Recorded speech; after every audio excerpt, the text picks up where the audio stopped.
survived relegations. Now in a 3-series losing streak, they call upon the Dark Arts to summon Dark Meteos and finish the split in third, gaining a spot at Rift Rivals. Huzzah! Franchise mode. A new era begins, and once again, Meteos leads the team to the finals, this time under the pinstripe 100 Thieves banner. The following split, 100 Thieves looks to make a change, and after a quick stopover with FlyQuest, Meteos joins Optic. Optic go from finishing 9th to finishing 7th place. In this split, they'll go on to win the whole damn LCS! Maybe. We'll see. I don't know. 1, 2, 3, Optic! Yeah, I mean, that would be pretty incredible if Optic went on to win the whole LCS. Right. Maybe going a little too far. Maybe a little everything but that last part, though. Yeah, everything else. When you call upon the dark arts, you can achieve anything. That is very true. I think we do have to continue to acknowledge Meteos and his career. Just taking a look at some of these stats, they're absolutely nutty. Yeah, these are first ballot Hall of Famer type numbers. You know, the insane win rate, 4th best all time, has been to multiple finals, won a couple, also got to the World Championship number of times. Huge performances, especially early on in his career. Like, when you look at this guy, he is hands down one of the best players North America has ever seen. And we said top 4 in win rates. Let's contextualize that number, because I think number of games played here is going to color that conversation even more. Yeah, you can see that pretty much it's just Meteos and Svenskeren here. Full disrespect, blabbering elements. You know how You mean no disrespect? Get out of there. Disrespect. Get out of there. Svenskeren's number 1. Meteos is number 2, which actually is really cool because that's 3 Cloud9 junglers that are in the top 5. So maybe this team knows a few things about jungling. Yeah, I think it's super cool. And it's someone who has, in the last couple splits and how his time with 100 Thieves ended, kind of fallen outside that conversation of one of North America's best of all time. But when you go back and really think about everything he achieved, going to Phoenix 1 after a huge break and kind of bringing them to 3rd and all those other achievements he has, it really does stand out as a testament to how good he is. Right, the other 2 notables on that list being Sneaky and Bjergsen, of course, with both having 200 more games than even Meteos does, and just a slightly worse winning percentage. But again, has to be recognized that for Meteos, a guy who's been on teams that aren't necessarily making it to finals every single time, he is still boasting those kinds of individual numbers and win rates that make it impressive. Well, and on more different teams, Bjergsen, TSM, Sneaky, C9, L all the time, and then Svenskeren, okay, you swap between those 2, but those are the only teams he's been on in North America. Meteos has been on 5 different teams. C9, Phoenix 1, 100 Thieves, Optic. Am I missing one in there? Oh, and FlyQuest. Yeah, I know. Yeah, 5 teams. You were correct. I right. mean, 5 compared to 1. He is jumping from org to org, different coaching structures, different teammates, and yet he's still finding ways to be successful. It's almost as if you're going to build a team and you're looking for a jungler. These stats are really good. Hey! All right, last week, Mark placed his faith in FlyQuest, and as a result, he earned himself a new title. So let's see how Mark did as PA for a day.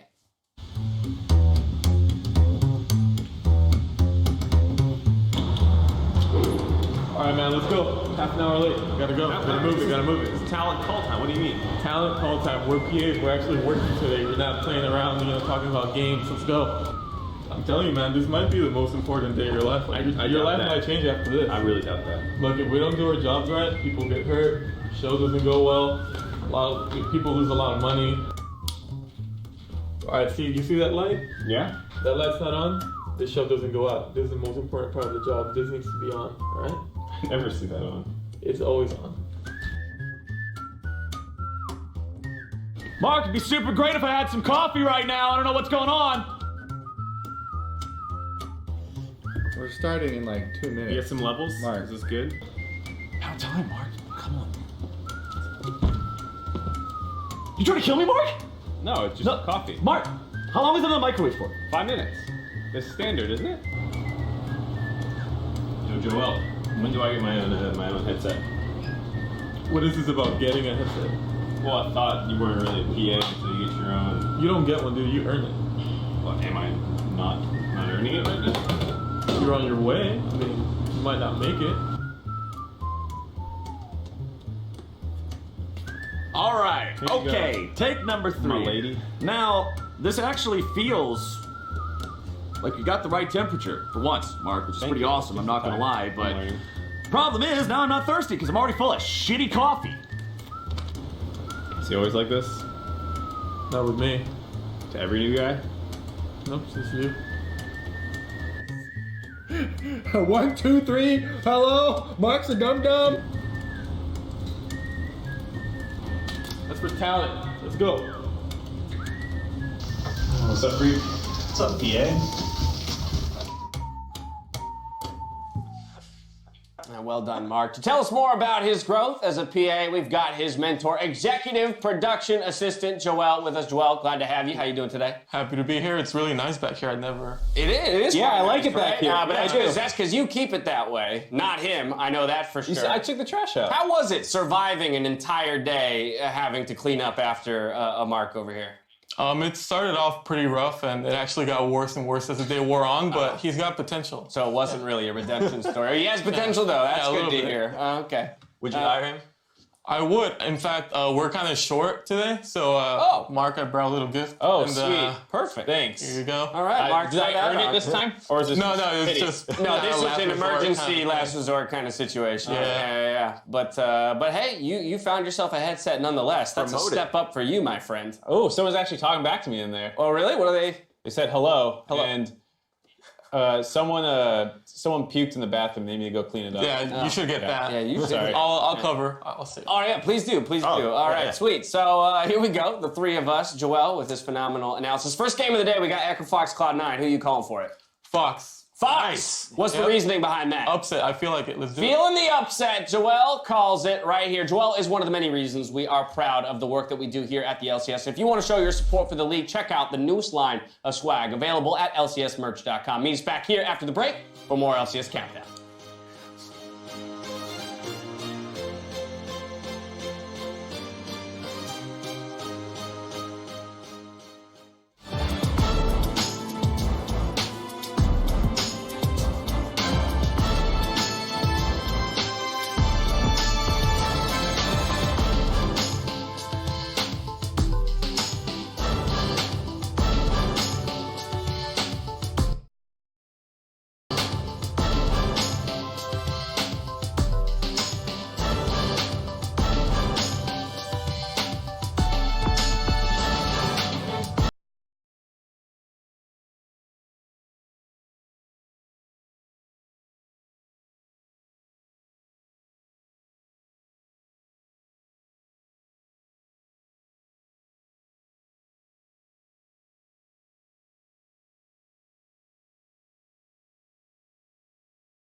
Welcome back to the LCS Countdown, where we're narrowing in on Echo Fox versus Cloud9. An interesting discussion, though, came out of last week's games, and I wanted to have the two of these guys weigh in on the following.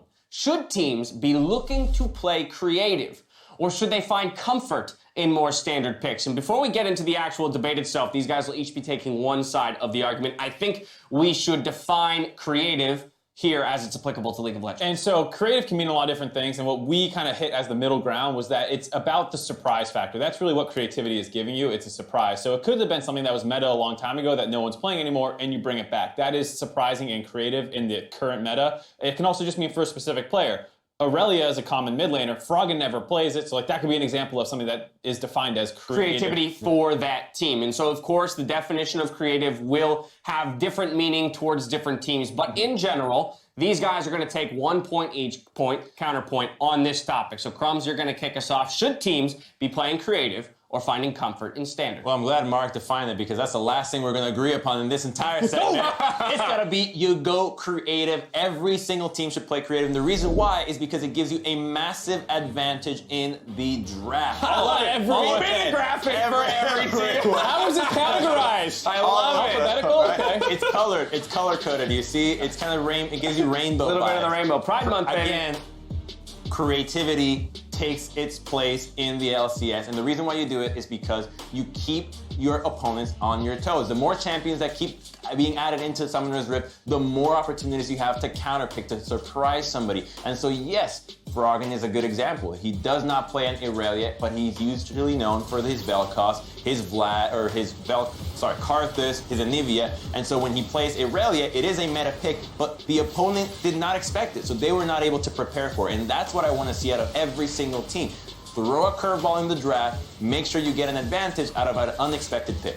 Hey, I'm all for everyone having their kind of play style, but that to me is where it should stop. Because if you look at some of the best teams in the world, say from MSI, everyone likes to look at G2 and they say, oh my God, G2 is so good and they're so creative. That's their strength. But I think it's just as bad to say no, like just follow the standard Korean meta like teams have done in the past. I think it's just as wrong to be like, look at G2, they're creative all the time. Let's all be creative too, because you're not as good as them at it. So look at some of these drafts from the team that was in the finals against them versus IG, the former world champions. Nothing there is really that creative. All those are things that are already well understood for the most part. Doublelift playing super meta, Smithy playing meta, Impact playing his frontline mage champions. There's nothing abnormal about this draft. Same for SKT, the people on the other side of the bracket going up against G2, a full 5-game series. They played standard, they played their game, and I think that's the most important thing. For me is, yes, creativity is great, and when you pull it off, it's hyphy, oh my God, pipe top, but not everyone's Wonder. We've already seen that, and I think you should not just follow other people being creative, you should not just pull random stuff out, because if you're a great standard team, like an SKT, like a Team Liquid, I think you actually hurt yourself more by going for a Heimerdinger mid. What the hell was that? I don't want to see that in finals, like Jensen did. Yeah. So that's not what I want to see out of a team like Team Liquid. Counterpoint, that's going too far. Counterpoint. Going too far. So yes, I don't want to see things like Heimerdinger, but I want to see creativity in the sense of a champion like Lux that we have in the support role right now. A few people are playing it around the world. It kind of fizzles in, and so people are not necessarily preparing for it. So every single team now has an opportunity to play that Lux support, and then suddenly you throw a curveball. They don't know what to do in the draft. It's also a flex pick, and suddenly you got yourself a win on the board. And it's not something wild, right? It's not a Heimerdinger mid. It's actually a mage. But you say you want every team to be creative. Yeah. How are you going to say the Heimerdinger is not a creative pick or good creative pick until you see it in practice? Because Heimerdinger is a bad champion. But you look at somebody like Yarnan who had an incredible record on it. In mid. Yeah. It's good in Okay. But people legitimately thought it was good, so they tried it. I'm saying a team like Team Liquid can win without trying all the fancy stuff. They don't need all the bells and whistles to win. I want to throw a question to both of you, one to each of you. So first I'll come to you, Mark. When it comes to wanting teams to stay away from the creativity in some sense, how do you reconcile the idea that playing standard makes you predictable? And so therefore, if you're just not the ultimate best team at playing standard, you stand no chance playing against anyone above you who plays standard. Because you will get more practice. No, I'm not on your side. I'm going to ask you a question right after this. You will get more practice on what you're good at than any other team. The downside for being creative is you spend time finding things, and sometimes they don't work out, like a Heimerdinger. And when you are so good at a certain controlled play style, that just happens to be what your team is good at. You're not good at having 20 champions in your pool. Sorry, Impact and Doublelift. Doublelift does not have a good deep champion pool. He has a good champion pool. He doesn't need to learn he doesn't need to learn Swain. I don't want to see him on Swain. That's not what he's good at. He's never going to be good at that. Well, so Mark, in his answer, kind of coughed up my question to you, which is the idea of, so in creativity, it requires players and teams to workshop new picks, to dedicate large amounts of time to figuring out whether or not something is even stage worthy, and then therefore to be picked only to win or lose, and maybe be a determining factor in making playoffs, not making worlds, not making. And so how do you reconcile the idea of time investment just for the opportunity or chance at finding the right pick? Very easy, very easy. Okay. You don't have your team actually do it. You have scouts, you have people that look across the globe for picks that work in specific scenarios. You've got analytics sites, you've got tools, you've got individual people that you can consult to actually speak about what's a good pocket pick that you're seeing in solo queue right now at any level. And so you don't need to spend time as a player practicing. You just show up to practice one day. What do the analysts say? Oh, it's about luck support right now. Okay, and then you try it. Okay, it doesn't work. Not for me. You move on. So it wastes very little time. And yes, standard does help you. You can get to the top. But if we're trying to craft championship, world-winning teams here, you have to come up with something that nobody else has done. Well, it's a debate that clearly does not have a resolution just yet, but we want you to weigh in on the discussion online with He smells. It's right, Crumbs or Mark. Tweet us at All Sports and let us know what you think in terms of playing creative or playing standard. Earlier, though, Avli caught up with Coach Song and has a report on the team's confidence coming into Game 1. Take a look. Thanks, guys. Just spoke with Coach Song, and he said that the team is doing great after their victory against Team Liquid last week. He said that one of the sole reasons for it was just because they felt so comfortable when it came down to the draft. For the meta, he said that it is a perfect time for Echo Fox right now just because it fits so well with the strengths of each of their players. As for adding Lost and Yusui to the roster, he said that although they're a little inexperienced, they have super strong mechanics, which is going to allow them to smurf on Cloud9 today. Back to you. Well, some thoughts from Coach Song on Echo Fox's prospects against Cloud9 today, looking to hand them their first loss, but I want to get some win conditions on the board from the two of you. So, Mark, we're actually going to start on that end of the desk. You get Cloud9. How do they take the W?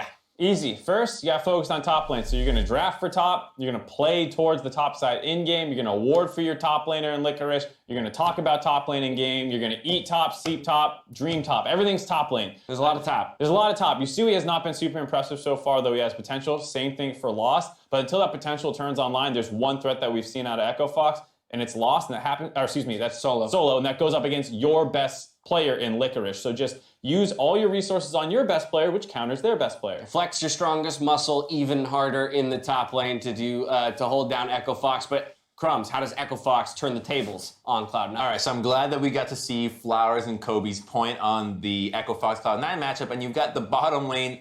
Sneaky has 400 more games than his counterpart Lost. So absolute insanity. It's gonna be a bit of a trouble, and that's where nerves come in. These are new players. They just got added to the roster. They're just playing now, so it's all about you gotta take those nameplates off, treat the match like a solo queue game, make sure that the mental is up to speed. That's the most important thing for Echo Fox here, because they need to understand, yeah, we might be new, but we can still rock, we can still play our matches, and if you keep these young players playing like they do in solo queue, where it's just aggressive all the time, it will really go a long ways to helping them dethrone somebody like Cloud9 that has been consistently a great team. I was going to say, I think much more important the fact that they're going against Cloud9, they'll need that kind of mental resilience and that go-get-em attitude, because Cloud9 has been willing to fight every step of the way. Win or lose, they'll take it to you just the same. With game time just about a minute away, let's go ahead and get your predictions for the day.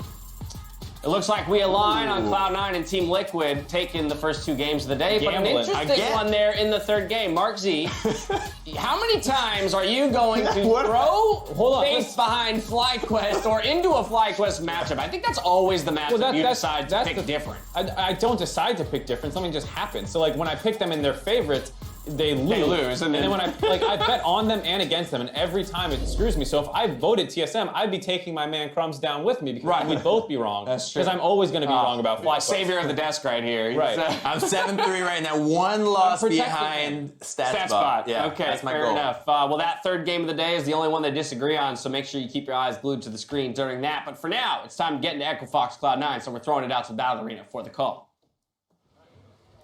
Thank you very much, gentlemen. It is just about time here to kick off week number 2. See what these teams got cooking. We already got to see Echo Fox take down Team Liquid in quite an upset victory in week number 1. Not a lot of people expecting that one, and we'll see if they can pull out the second trick here and make it happen against Cloud9. Here we go, Cloud9, one of our undefeated teams after week 1 of the LCS. And Licorice on your screen was the one to earn Player of the Week last week before his performance. We have been talking about this guy for quite a while now, has made a real impression on a lot of people in his short career in the LCS so far. Probably going to turn into quite a long one if he keeps playing the way that he has been recently. But if we look at the bans, it's some flex picks getting some hate early on as Irelia, Silas, and Ryze all banned out. Echo Fox also taking the Olaf off the table as they're going to splat the cat and no Cloud9 Yuumi. Yeah, I do expect quite a few Yuumi bans throughout the weekend. We're also leaving up Tarek Sona, which has been a big point of discussion. Still a lot of teams trying to craft their own counters to it and see if it's really still worth it for them. So it will be a strategy that is open in this particular game, but you would have to give up some of the flexible pick opportunities here, like Akali still on the board. Well, we are going to see the Nico locked in almost immediately for the side of Cloud9, not waiting a whole lot to lock that one in. Just they've got the plan already worked out here and they know what they want. But on the topic of Sona Taric, I do want to remind everyone that we did get to see Cloud9 play this just last week to not a great success early game. Yes, they won the game. Yes, their stats were all right by the end of it, but it was because the top half of the map hard carried. Yeah, it definitely was a split map, top side for the opponents. Let's take a look at this one, though. Early Xayah pick here by Echo Fox, saying they do not want any part of the Taric Sona that is available, and they're daring C9 to pick it again, saying that they will smash them with the Xayah Rakan, just like happened last time. Well, we've seen plenty of flex picks banned away in ban phase number 1, but a couple of them always slip through, and Akali is one of those this time around. Echo Fox will lock that in here for themselves, along with that Xayah. Back on the side of Cloud9, they're thinking, all right, you've got the Xayah. We kind of want to break up this lovers duo here. Rakan is pretty enticing even on his own, but now they're going to opt away from it. And with the Sona hovered and now locked in, you have to be thinking it's Sona Taric run back. I mean, we started talking about it super early on. Sona Taric was available through the entire first round ban phase here. Cloud9 does end up taking it even in the face of the Xayah, the threatening combination here for the bottom lane. Usually when we see the Sona Taric, there are two routes for your strategies against this very powerful mid-game team fight. And that is either pick a lane that can kill it early and often, and you're going to need to focus it, or you pick a non-interactive lane with some roaming support where you can send your support off to other lanes, and then you have something like an Ezreal or a Morgana where you try and CS from afar and don't let the Sona poke you and just focus on minions. Well, the last time we saw Cloud9 play this, their opponents went for the option of just hard smashing them in lane. We saw them lose their turret very, very quickly. All the plates gone on that one. Real hard situation for Cloud9's bottom lane, and Echo Fox are going to lock in the Jace. I have to say, this is actually really curious here from Echo Fox. They picked the Xayah first pick, and yet they left the Rakan on the table with a very obvious ban here from Cloud9 in second round of ban phase. Of course, you're going to ban away the Rakan second half of that lovers duo. So I'm curious to see what they have in store as an answer. It seems like a little bit left up here, and maybe it's kind of a trap that they've been laying. Akali and Jace, though, super powerful solo lanes locked in for Echo Fox. For them, if they have some jungle pressure here with the Gragas, then this can definitely be a way to victory. Worth pointing out as well, along with the Rakan ban from Cloud9, it's also a Lux ban, which can be played support. It's very punishing in lane against this weak duo of the Sona and the Taric. Catch him out with the light binding, set up the gank, make easy money for kills there. That's banned away. Echo Fox also getting rid of Hecarim and Camille. Shows that they're paying respect over towards Svenskeren. They don't want some of those strong early gankers. That's off the table. And now it's back to Cloud9 to make their final pick after grabbing the jar. Touch on some of the Gragas stuff too. Recently getting some buffs for himself. Definitely a jungler that has had a long history in professional play. Body slam flashes will always be a very useful professional play tool with the speed that you can go for those early ganks and try and set up your solo laners. That's why I was kind of going over the power of Akali and Jace as possible solo laners that Rush can actually focus. Good lord, man. This is a scary team fight for Cloud9. You've got Jarvan and Nico and Seer. I knew something was going to Alrighty. Let's hear about the Veigar support. support, Kobe. All right, everybody has been stunned by a Veigar at one time in their league history, and I think it's all about the stun cage here from Veigar in the support. That can be used so effectively to try and get kills on the bottom side. We were thinking there's two strategies. Banning out the Rakan and Lux. Cloud9 had the same idea. They're like, all right, what are you going to try and kill us with in the bottom side? Turns out it is Veigar, and the ultimate from this champion is so good versus Squishy early, even at level 6s down there on the bottom side. It will be perfect for killing off something like a Sona, because you can't sustain back up if you get bursted from 100 to 0 within the stun duration with that ultimate coming down. And for those who may not be familiar, because it's been a while since we've seen this champion in professional play, it's not like the old Veigar of Season 2 and Season 3 where you have to last hit with the Q in order to get bonus stacks and bonus AP. Poking your opponents with it is also going to provide bonus AP stacking to give him a little bit more punch from that support role. Exactly. So as far as the poking wars here, where Sona does go Spell Thieves and Klepto and tries to poke you, Veigar's going to be trying to do the exact same thing, only with the added danger there at level 6 that comes in with the huge burst damage. And then, of course, the reason why the stun is so big and why we're focusing a lot on that in addition to the ultimate is because with a Xayah as your AD carry, you can set up those feathers in the ground, chaining into another route. It's all about these CC chains that will come through. I like what we're seeing here, some adaptation from the teams in week 2. All right, as everybody gets out onto Summoner's Rift, Avli is standing by with a side stage interview with Tyler from Echo Fox. Take it away. Thanks, guys. Tyler, before you stepped on stage, you told me that if Cloud9 picked Sona Taric, you had the perfect answer. And now we see it support Veigar. So how long have you been working on this pick, and how's it going to work today? Yeah, Veigar is one of Hakuo's actually comfort picks that he plays quite a bit in solo queue, so he knows a lot about the intricacies of the champion and how it can set up certain plays. And Veigar's just really good at disengaging Sona Taric, and then once you bait out their ultimates, you can then fight again. And he can one-shot the Sona pretty easily, so it's just a really fun pick that we feel really confident on. So you said he's had it in solo queue, but how long have you been working on it within the team? Yeah, we've tried it in scrims quite a few times against Sona Taric, so. Wonderful. Well, thank you, and best of luck to you. Back to you guys. All right, there's one thing I need to clear up here. All right. Small PSA. Okay. Because I lived with Veigar, the designer at Riot that the champion is actually named after. And this is a long time in the past, 6 years ago. He's from Iceland. It's an Icelandic name, and it's actually pronounced Veigar. I hear a lot of people say Veigar, but I know the actual human. Okay. I lived with him, and it's pronounced Veigar. Well, that's important to know because I actually learned the same thing when I first came out here. Someone in the Riot office tilted pretty hard when I called him Veigar because they had the same experience you did. So it's not Veigar, it's not Veigar, it's Veigar, ladies and gentlemen. That's what we will be referring to him as from here on out. Or that dude that's popping off if he gets his way and Echo Fox's counterpick works out how they're intending. Yeah, we'll see if you can actually refer to him as Haku Yes. Down there on the bottom side, if it's successful. Like he was talking about, he uses a lot in solo queue. You can see already in that lane phase there, a couple of the exchanges. We saw one of those Qs you're talking about hit for Hakuo, getting that harassment down, starting to charge up. We'll keep track of how much AP he's able to stack over the course of the game. Check in there at a couple points later on. One thing I also want to point out, because I think it's incredibly important to keep track of in any game where Nico is present, Nico running the Glacial Augment this time around. So it's not going to be the on-hit Nico. It's not that press the attack, super oppressive lane style. Instead, it is going to be that AP-focused build that has huge pop blossoms in the team fight, especially if they can combo those. Oh, there it is! But bottom side, it's Sneaky in some trouble. Trying to get himself away here, down below 100 HP. He'll survive, but Echo Fox are showing what this counterpick is made of. And I think that Lost got a little bit too hypey there, overestimating the damage output. He flashed for it on Xayah for a couple more autos, but Sneaky's able to get off the heal after his flash as well. He doesn't go down.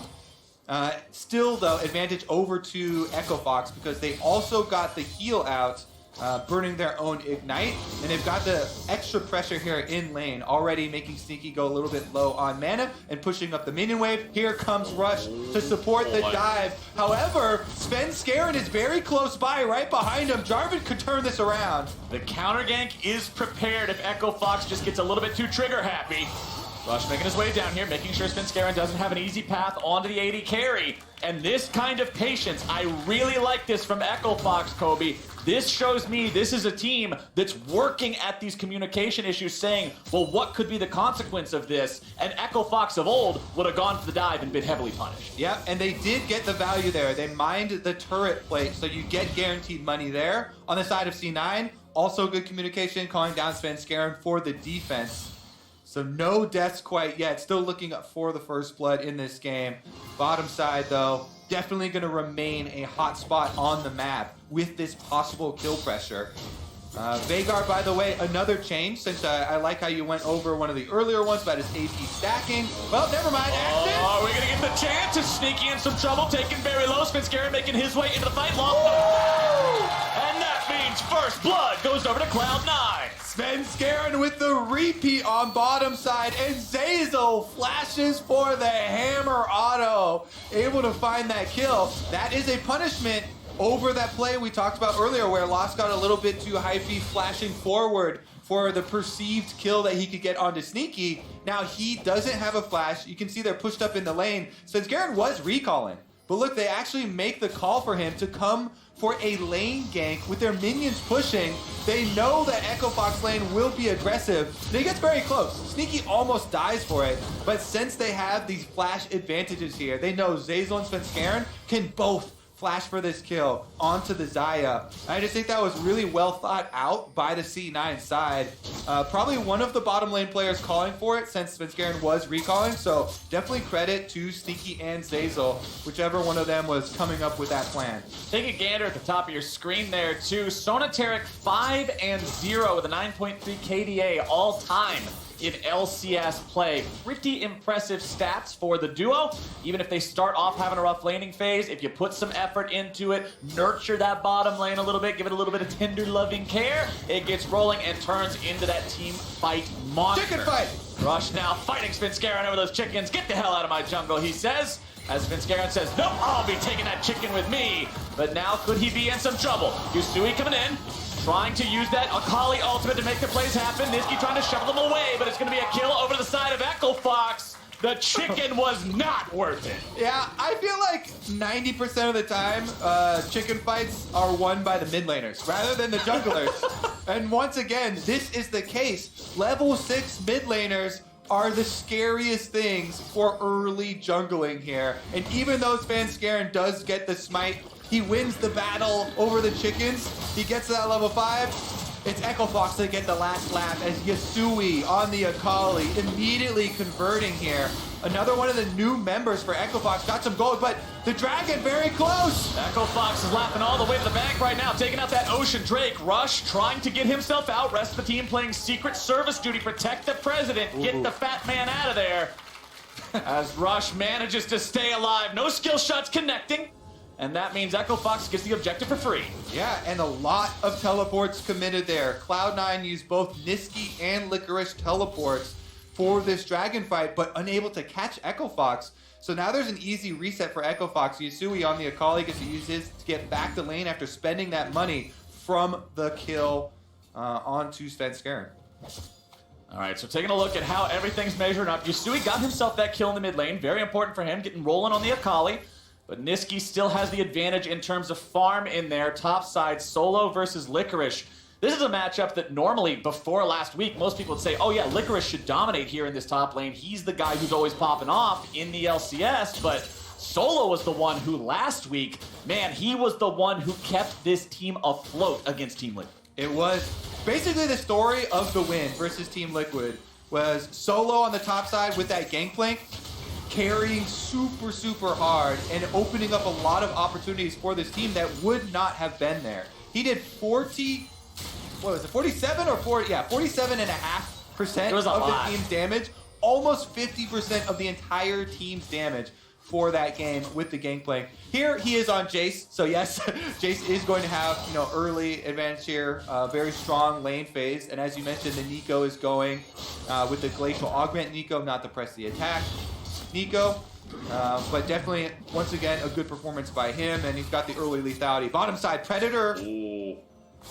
Gragas is on the prowl. Is there something to find here? Can Hakuo land himself a stun? Rush is just chilling. Not often you pop the Predator and it just stands still for 10 seconds, but sometimes you gotta do it, take a breather. Yeah, I like how he stays out of range, by the way, though. You get this indicator of the Predator over your head, as you just saw there on Zeyzal. So Rush was waiting out of range, but with it already popped, so he could join if anyone stepped up into Hakuo's range, which is very long on the Veigar stun with that cage. But very, very good defensive play by the C9 duo not to step up into the Veigar range because they know it's a possibility that Rush would be there. No level 6 available on the Taric just yet. If Echo Fox want to make some sort of a play, they have to do it before they want that ultimate. They've got 3 ultis up on the side of Echo Fox. Cage comes down. Zeyzal avoids the stun. He'll take a little bit of damage. Doesn't care about that. Heals it right back off. Echo Fox will grab themselves a turret play, but they will not get their dive, and Cloud9 wards it off. Yeah, another good play here as C9 are able to avoid the danger of this cage. Walking around inside it, you can see now walking into the Sunspence guarantee for the counter this time around. There comes your explosive cast, but you're not gonna counter that! Snaky sent home with a black and white screen. So I realized that before I was about to talk about one of the Veigar changes, but then action broke out. Yeah. I never actually got to say it, but you saw it there on your screen. The ultimate from Veigar used to do more damage based on the AP of your opponent. Now it does more damage based on the target's missing health. And that target is missing all of its health. Yeah. There's actually a very early ultimate from Hakuo in order to give the kill credit over to Lost. And it's hard to do when you're using that kill execution spell. Rush now running from Svenskeren does get away, but loses the control wards in the process and the control of the river. Little bit of numerical info to go along with Kobe's point.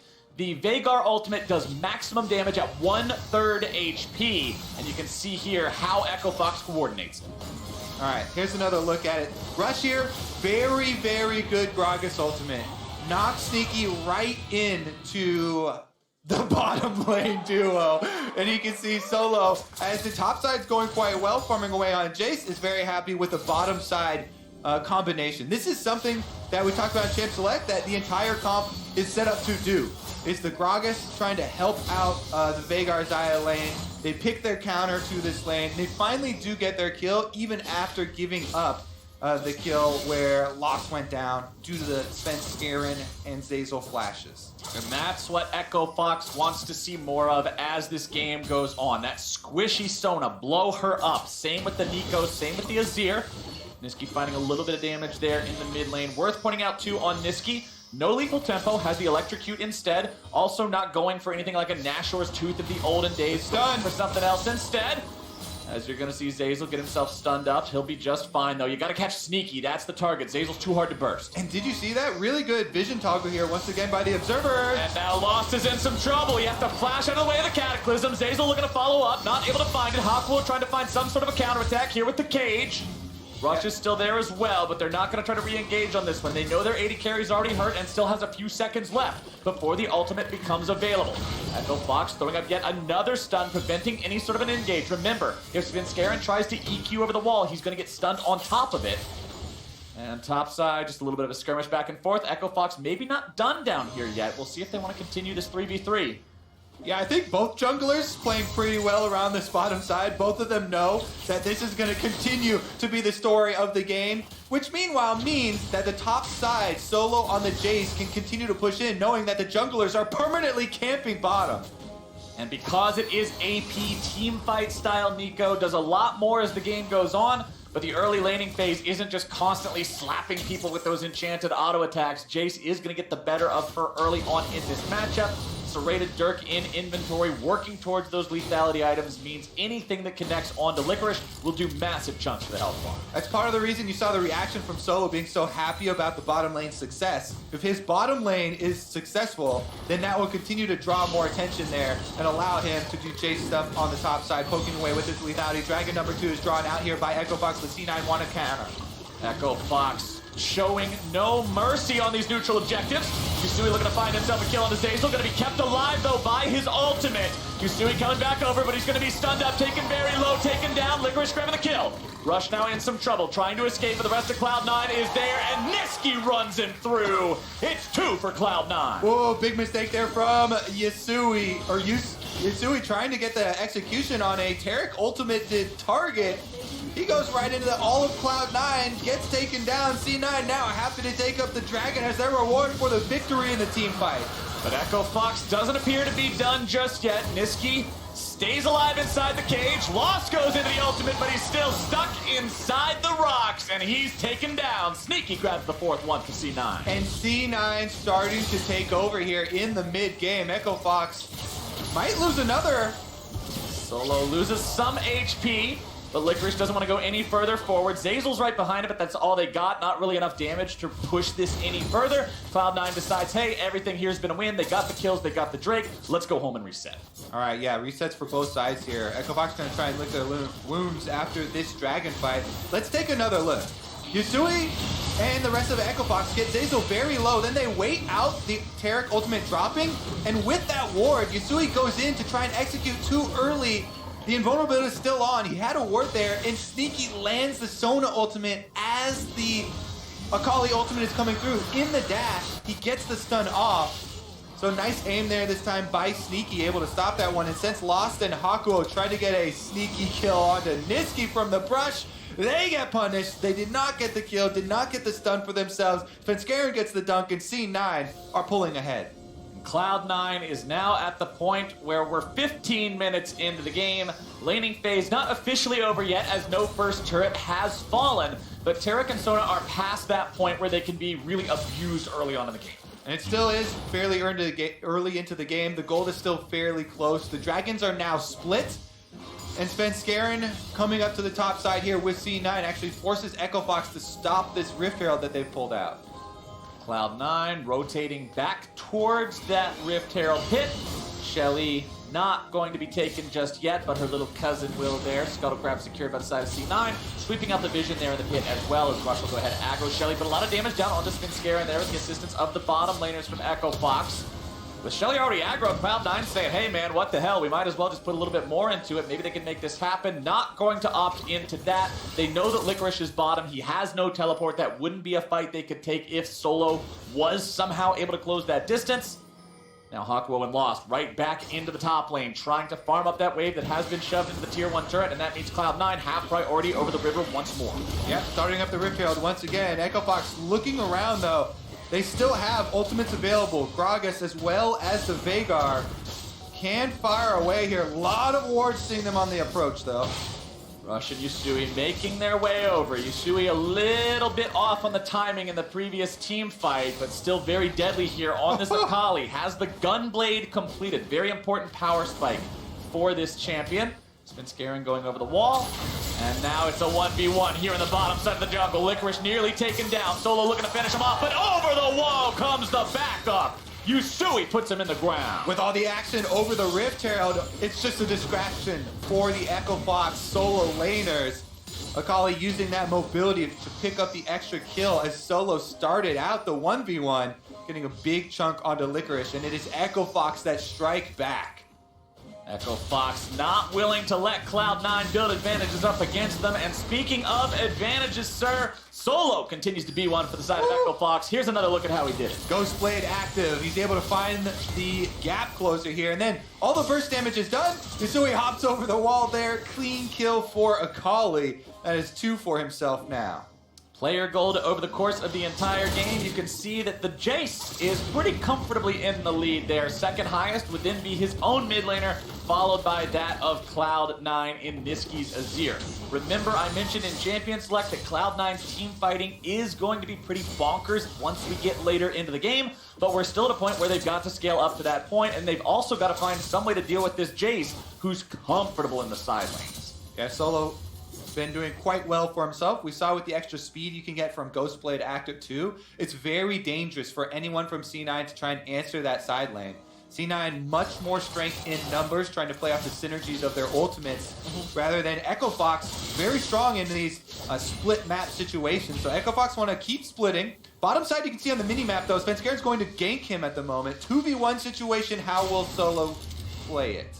He'll walk right away through the river and That's a good be way to none the play a wiser. 2v1. All right, I'll take that. Best way to play a 2v1 is not play a 2v1. I mentioned at the start of the game I wanted to check in on the ability power farming of the Veigar. Hakuo's up to 45 stacks, so a little bit more than a free blasting wand on this champion. Also, you have to remember that's not reflected in the gold lead, so that's about an extra 900 golds worth of ability power here for the side of Echo Fox. Pretty important when this guy is going to be doing that burst in the middle of the team fights to a value target like Sneaky and Echo Fox poke. It's enough before the Taric ultimate can come down. All right, here's the grouping on mid. Predator was used by Rush, but C9, as we said, they're grouped up together. They feel so much more secure. With Sona, Taric, and Azir ultimates already, these are big team fight ultimates that can all try and protect each other. So Echo Fox still looking for more burst damage scenarios, and they require a pretty good ultimate from Rush on this Gragas to really split those guys up. And as the third Drake spawns, the first time Cloud9 is the one with priority over the pit. Echo Fox was the team starting up both of the previous Drakes, one success, one failure. Cloud9 maintaining control over that area, not willing to concede it, clearing out some of the Echo Fox wards and staying away from the Jace. Yeah, Echo Fox all grouped up as 5. You can see a big minion wave. Rush tries to go in, but Cloud9's able to find their counterattack. The CC is down, and so is Rush. Cloud9 takes out the enemy jungler. Yep, and they can easily move down to pick up the dragon for themselves right after taking down the enemy jungler. So C9 will be able to get this Mountain Drake. Echo Fox are pushing for mid lane turret damage during it though. They don't want this to be given over without a cost. Echo Fox would love to at least get something off the back of losing their jungler like that, but Cloud9 rotating 3 bodies over right now, make it 4. They're leaving Svenskeren to finish off the Mountain Drake on his own. C9 will be able to keep that wave at bay, barely losing any HP off the mid lane tier 1, and Cloud9 now enjoys a 2-1 Drake lead. Yeah, big counter there from Cloud9, able to outplay Rush and take the kill for themselves as well as the objective. Definitely stacking up here. Mid-game, extremely even in gold, but again, Echo Fox have a completely different strategy that they have to execute to the goals of Cloud9. They're trying to split the map once again. They're getting a teleport here out on top side, which will be Niski's down. So both solo laners from C9 have used their teleports now. That might be an opportunity for Echo Fox because they have both solo and Yasui's teleports ready. They need to play it aggressively and try and split the map here and try and gain that pressure in the more split scenarios. See Rush taking a casual stroll there through the topside jungle of Cloud9. Attempted to steal away a crop, but wasn't able to do so successfully. Licorice will continue trying to farm up against Solo's Jace here in the bottom lane, but already being 35 CS down, things continue to be pretty rough up against that Jace that has over 1,000 gold up on his counterpart. Despite being down a kill, it just shows how effective Solo's been at farming, as well as getting all that turret gold from the plates and from the first turret take that he was responsible for. You can see how reluctant he is to go up to the turret though, even when you have a small opening to try and damage it, because C9 have been doing a pretty good job of controlling their defensive vision. There's not a lot of deep Echo Fox wards. If you look at the map right now, C9 have pretty much cleared their entire half of the map. Both of these areas only have very, very shallow wards from Echo Fox, and that is keeping the split push in check. Rush and the rest of Echo Fox always keeping an eye open for those plays they could possibly be making. Hasn't gone well for them the past couple of attempts, but still they hold a gold lead ever so slightly here in this game. They've just got to be so careful about how these team fights play out. Zazel's ultimate has been the reason Echo Fox has lost the last 2 team fights. They have to find that burst before it connects or properly disengage through it and then re-engage afterwards, and it's just not happened yet. Cloud9 moving up into the mid lane now once again, trying to get the last few hits on this tier 1 turret. 22 minutes into the game, Kobe, and Cloud9 has still not taken down a single structure. That's about to change. Yep, grouping up again once more for the siege. Cage goes down, but doesn't find a stun. Another big thing is the positioning of all these C9 members. You see them walking around, not getting stunned by the edges of the Veigar cage. Very important. You know, with the cast of Veigar, casting that cage is fairly difficult because there's a slight delay, and you generally want to have the skill indicator there so you can try and cast it with the edge of the cage on someone, rather than doing smart cast for a quick cast, but it makes it very difficult unless you played a ton of the champion to know the exact range of where the lines of the cage are. Well, we heard from Tyler when he was talking to Ovly at the very beginning of the game that if this is a comfort pick for Hakuo and for Echo Fox. I don't know if it's comfortable enough to know exactly where the lines of the cage are at any given moment without seeing the diagram, but could be. So I just got a check-in with the pro view from our producers. Hakuo is actually doing the smart cast. So he's relying on feel. I definitely recommend not doing smart cast and having the skill indicator there so you can, cast it with a view of where the edges of the cage are to try and land them more effectively. You heard it here first. Do not take the smart cast into solo queue and throw your cages out into the jungle. Yeah, not all inclusive.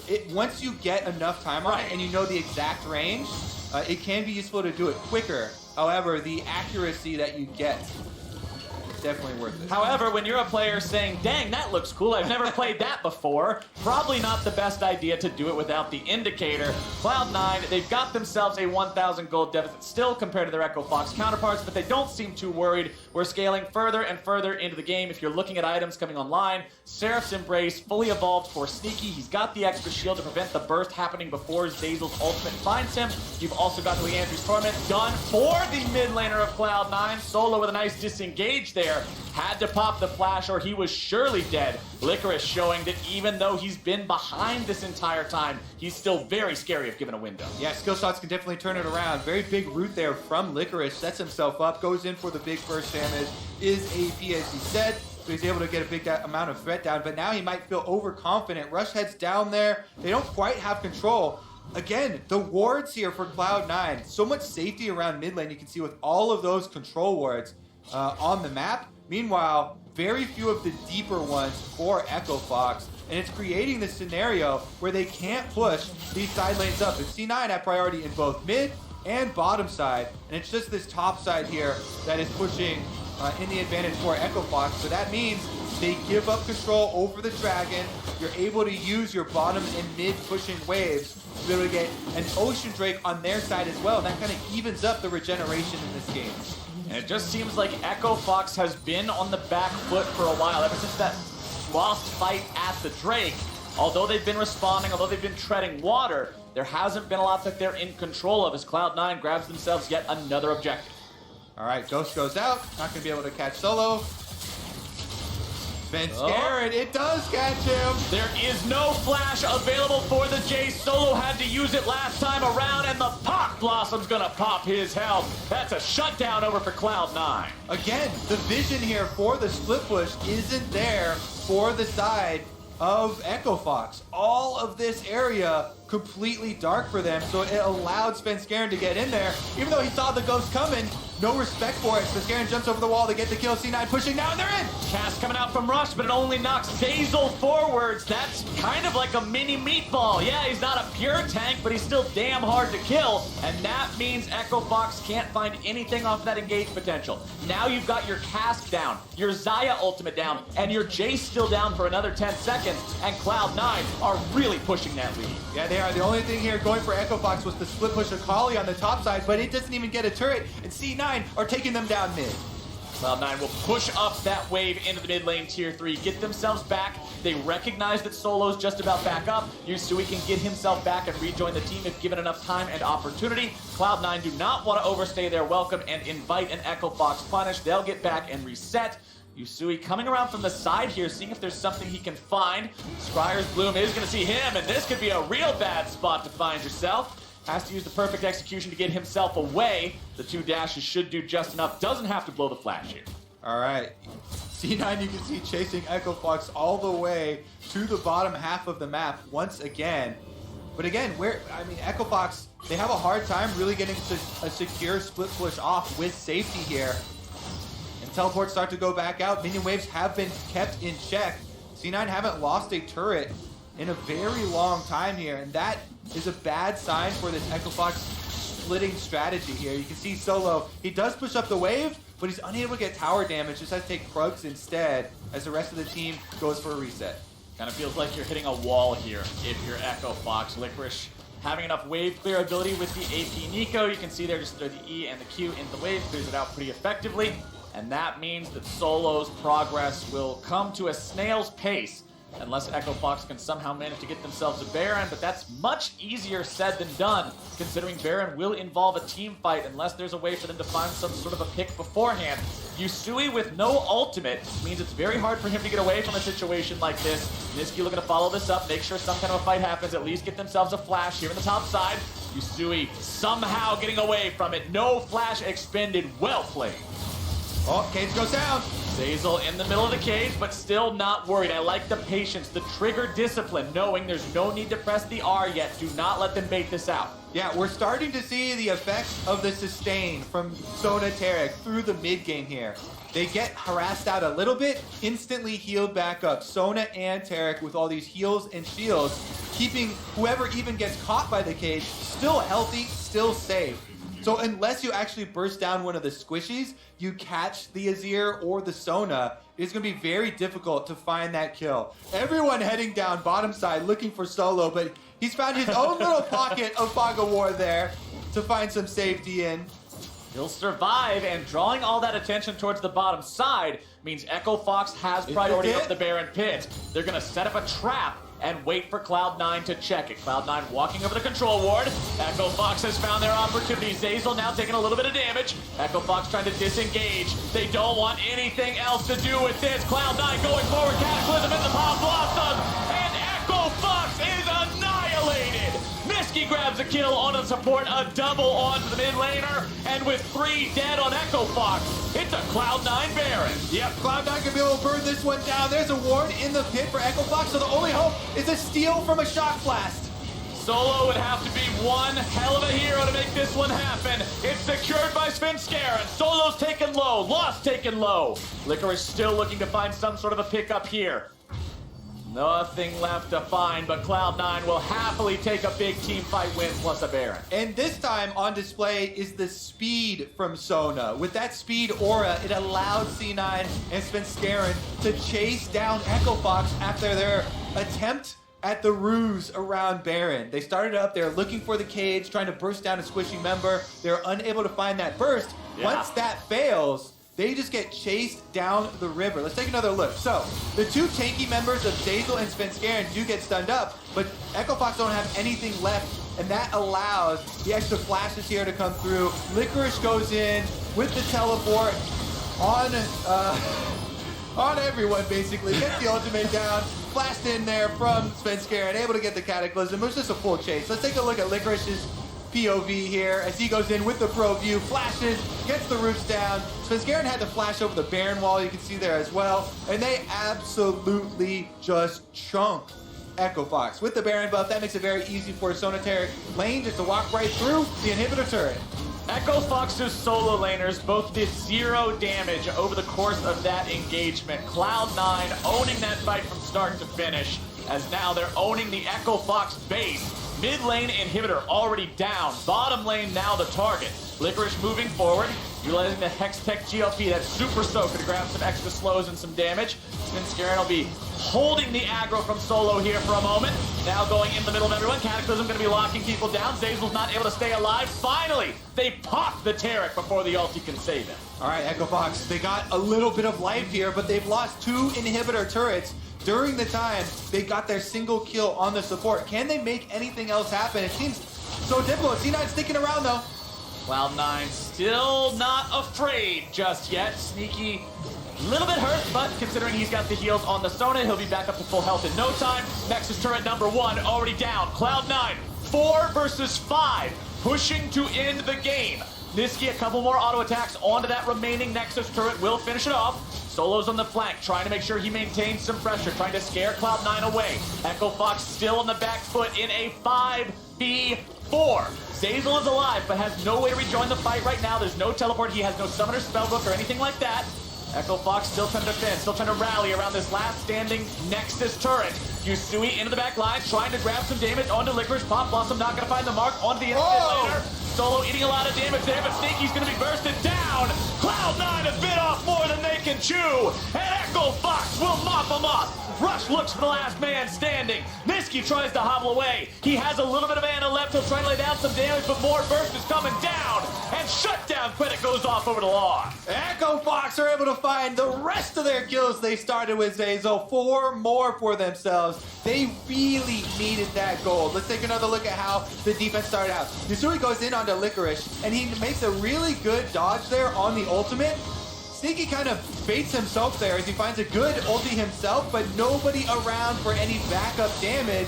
So then Yusui goes in, gets the execute on Akali. They chase down the rest of C9. Rush here making sure that Niski can't escape, while also making sure he doesn't die as he just walks right on past and lets the rest of the team take care of the dirty work. Echo Fox showing that they're not ready to let go just yet. Still 3,500 gold down, which honestly, considering how this game looks, that's not that bad of a gold test. Honestly, I've been very impressed here with Echo Fox in summer of LCS so far. Today, they're actually having a really strong counter strategy. We saw it come out, fighting pretty much every single second here. As you can see with the gold difference up and down all the way until the 26-minute mark or so when C9 were able to bring together, yeah, exactly, the Baron marks that time. Bring together the sustain with the Sona Taric, and then the team fight's just sweepingly going in C9's favor. Echo Fox still fighting inside their base, but they've got inhibitors down, so super minions are running through the mid and bottom, while C9 are running through the top. And that's the problem, right? Although you finally managed to kill everybody on the side of Cloud9, the cost was 2 lanes of inhibitors and both Nexus turrets. That means you are out of mistakes. One more big one, and the game is over. Cloud9, 5 men strong in the top lane. Inhibitor turret number 3 under siege. Shields and heals out the wazoo, and nobody's taking any meaningful damage. Scaring with a nice EQ over the wall, and now the counterattack is launched. Cataclysm into Taric ultimate, into more damage. They're not going to find that engage just yet. Sand Soldiers charge forward. Cass not going to find anybody as Cloud9's looking for the re-engage now onto the Echo Fox mid laner, who barely gets himself away with a perfect execution. Zazel once again stuck in those cages. The man's been behind bars for half the game, Kobe. Yeah, now he's unleashed though, looking for a stun on the solo, doesn't quite get the edge of it there. C9 though, with their own Ocean Drakes, can continue the siege. And we can see, once again, they're relentless on the top side. Super minions are stacking up on the bottom side of the map. Right down here, it won't take long for these double stacked super minions to get over to the exposed Nexus. So all that C9 have to do is remain outside the top line, just sitting there, waiting for the reinforcements to arrive. And that battle line will fall in top lane. Inhibitor number 3 exposed. As soon as that health bar hits 0, it's double super minions marching down each and every lane. Cloud9 looking to make that happen. Svenskera the only one getting stunned up. That Ocean Drake and that Sona and that Taric and all that shielding and all that healing. It's so hard to do anything to these Cloud9 health bars. Yusui wants to go in, but the Emperor's Divine will keep Echo Fox away. It's a shutdown over for Licorice. They've lost the bottom lane, they've lost the mid lane, and they've lost the Nexus. Cloud9 takes down Echo Fox. The power of that C9 lineup in the 5-on-5 you saw finally come to fruition there. Just bullying Echo Fox, and C9 remain undefeated so far in summer. And even though the Taric Sona can start off a little bit rocky, Cloud9 knows what they're drafting it for. This isn't a smash lane type of pick, and they know how to play so well around those Taric ultimates in the mid game. Yeah, my vote for player of the game is for sure going to Svenskeren. So much of it relies on the jungler, and his early defense of the bottom side allow Cloud9 to get to the mid game. His engage as the jungler with a Hecarim band out, really, really strong right here. I don't think he even went down in this game. Incredibly good opportunities were opened up by him on the front side for C9, and he has had a really good summer opening. I mean, when you look at the CC, when you look at the lockdown from the side of Cloud9, it's a Pop Blossom, a Taric Stun, and a Sona ultimate, which are all wonderful follow-up engages. None of them really quite have that punch, that surprise factor that a Jarvan Wombo combo does. And if Svenskeren wasn't doing his job, everybody else's jobs would fall apart subsequently. He did a phenomenal job. Niski was able to supply the damage in the team fights throughout. Everybody did their part, and Cloud9 showed why they're one of those top teams, one of those elite three. All right, that is 6-0 undefeated for Sonateric now, by the way.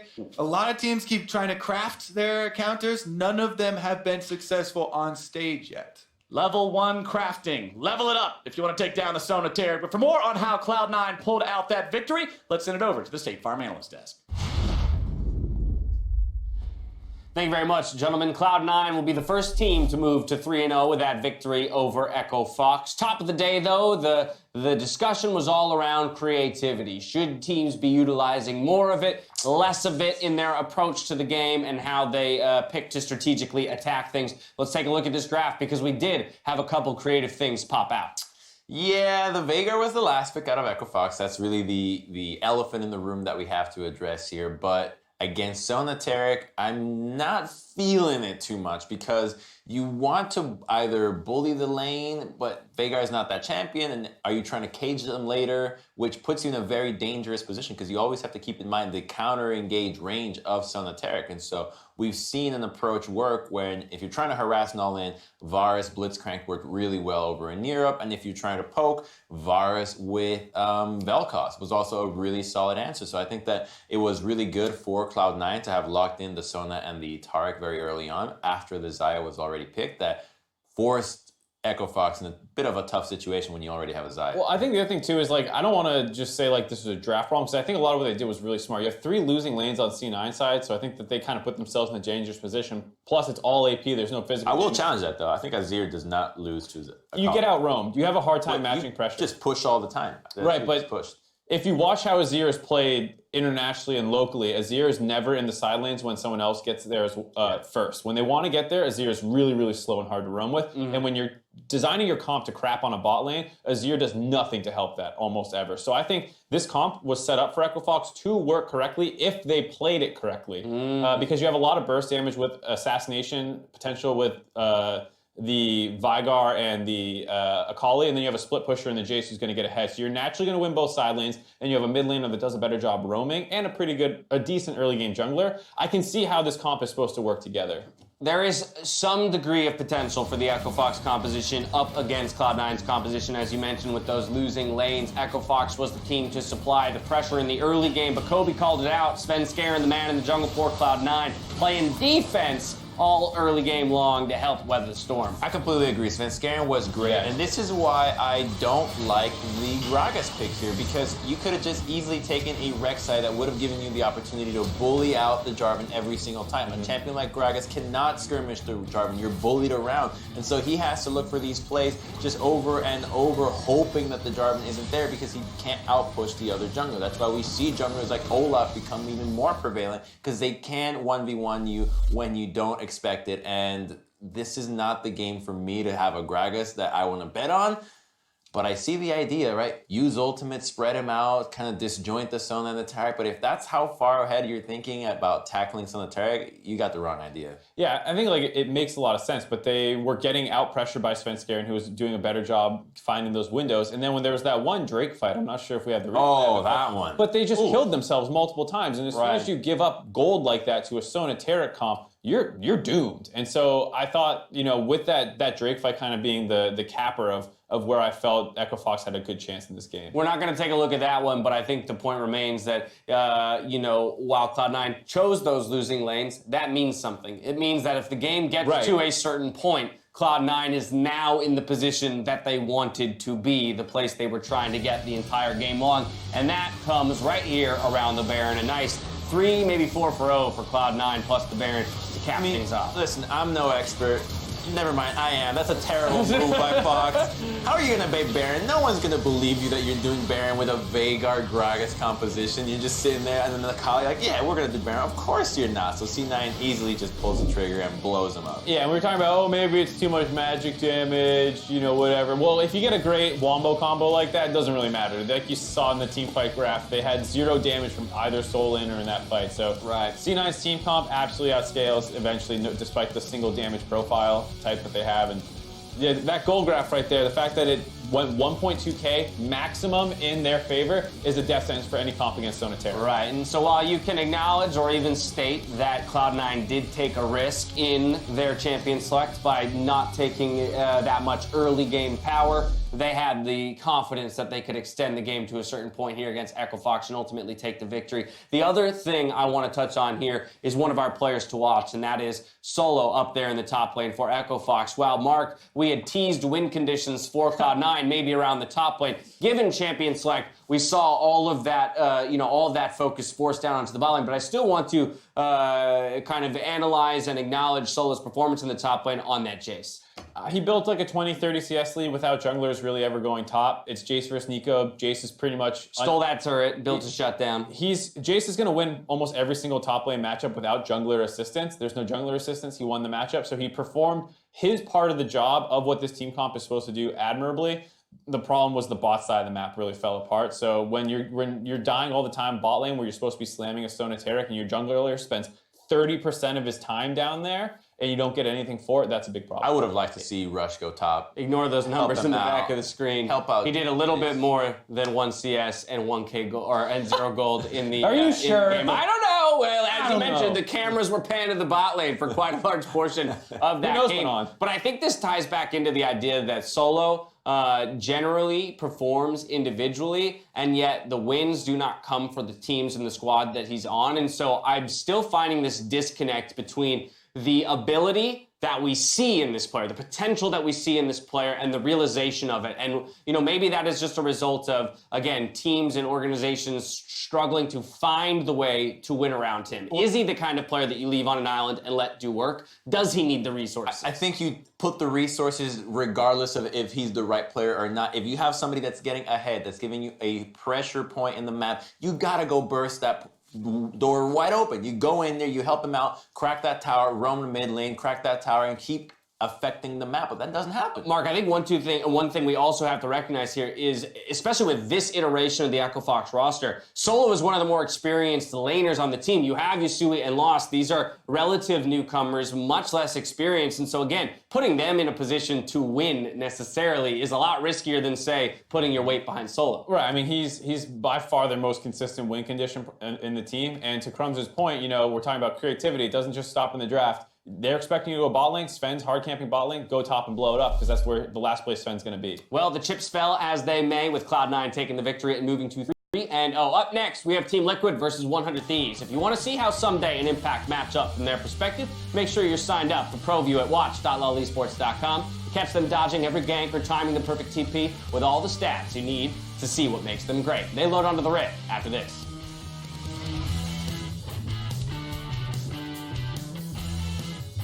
Sneaky in some trouble, taking very low. Spence-Garrett making his way into the fight.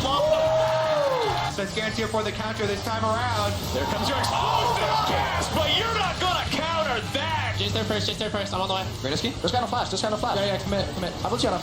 He's stuck. He's dead. Echo Fox trying to disengage. They don't want anything else to do with this. Cloud9 going forward. Cataclysm in the pile blossom. And Echo Fox is annihilated. Looking Sona. Nice. Better. Let's see, Nico. We should be able to kill them all. Yeah. How about Azir? There's no mana. You get Dragon after. Yusui wants to go in, but the Emperor's Divine will keep Echo Fox away. It's a shutdown in for the bottom lane. They've lost the mid lane, and they've lost the Nexus. Cloud9 takes down Echo Fox.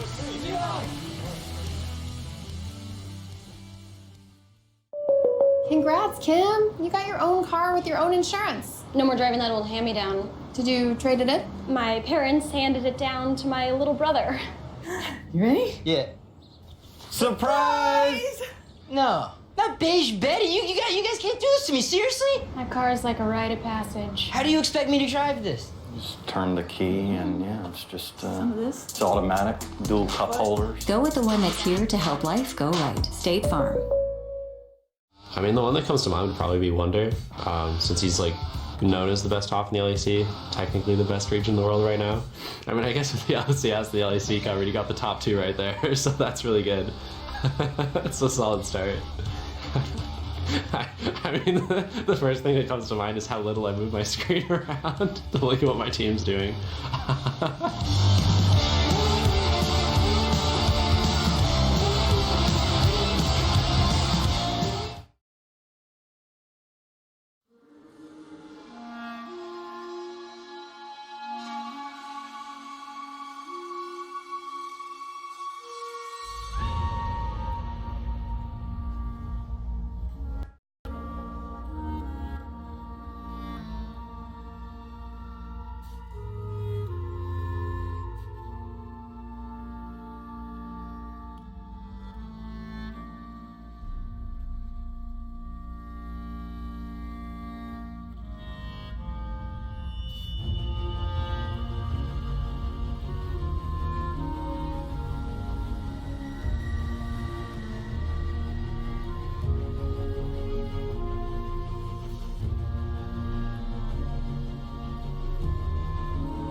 Hello and welcome back for game number 2, where Team Liquid's going to be facing up against 100 Thieves. We'll see if Jensen can juggle everybody trying to attack his lane like he can juggle all those hand-warming things. I don't know how to juggle. I'm just making the motion that I think is right. Well, I don't think you want to put him on the ground. We're going to juggle. This is more of a fumble than a juggle. Like this. If I got some pens here. You want to see how we can juggle?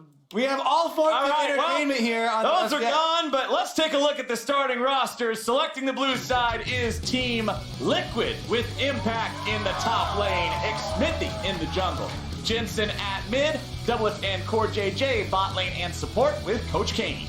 And facing them on the red side, it is 100 Thieves in the top side someday. Jungle Amazing, mid Saligo, bottom Bang, support Afromu, and Coach Prolly on stage. All right, now, while people could be preoccupied with the history in this matchup, it's important to look at the facts. This is a battle between the first place and 10th place teams from spring, and it's definitely an uphill battle for 100 Thieves. Yeah, I mean, you kind of have to ignore the star power for a moment.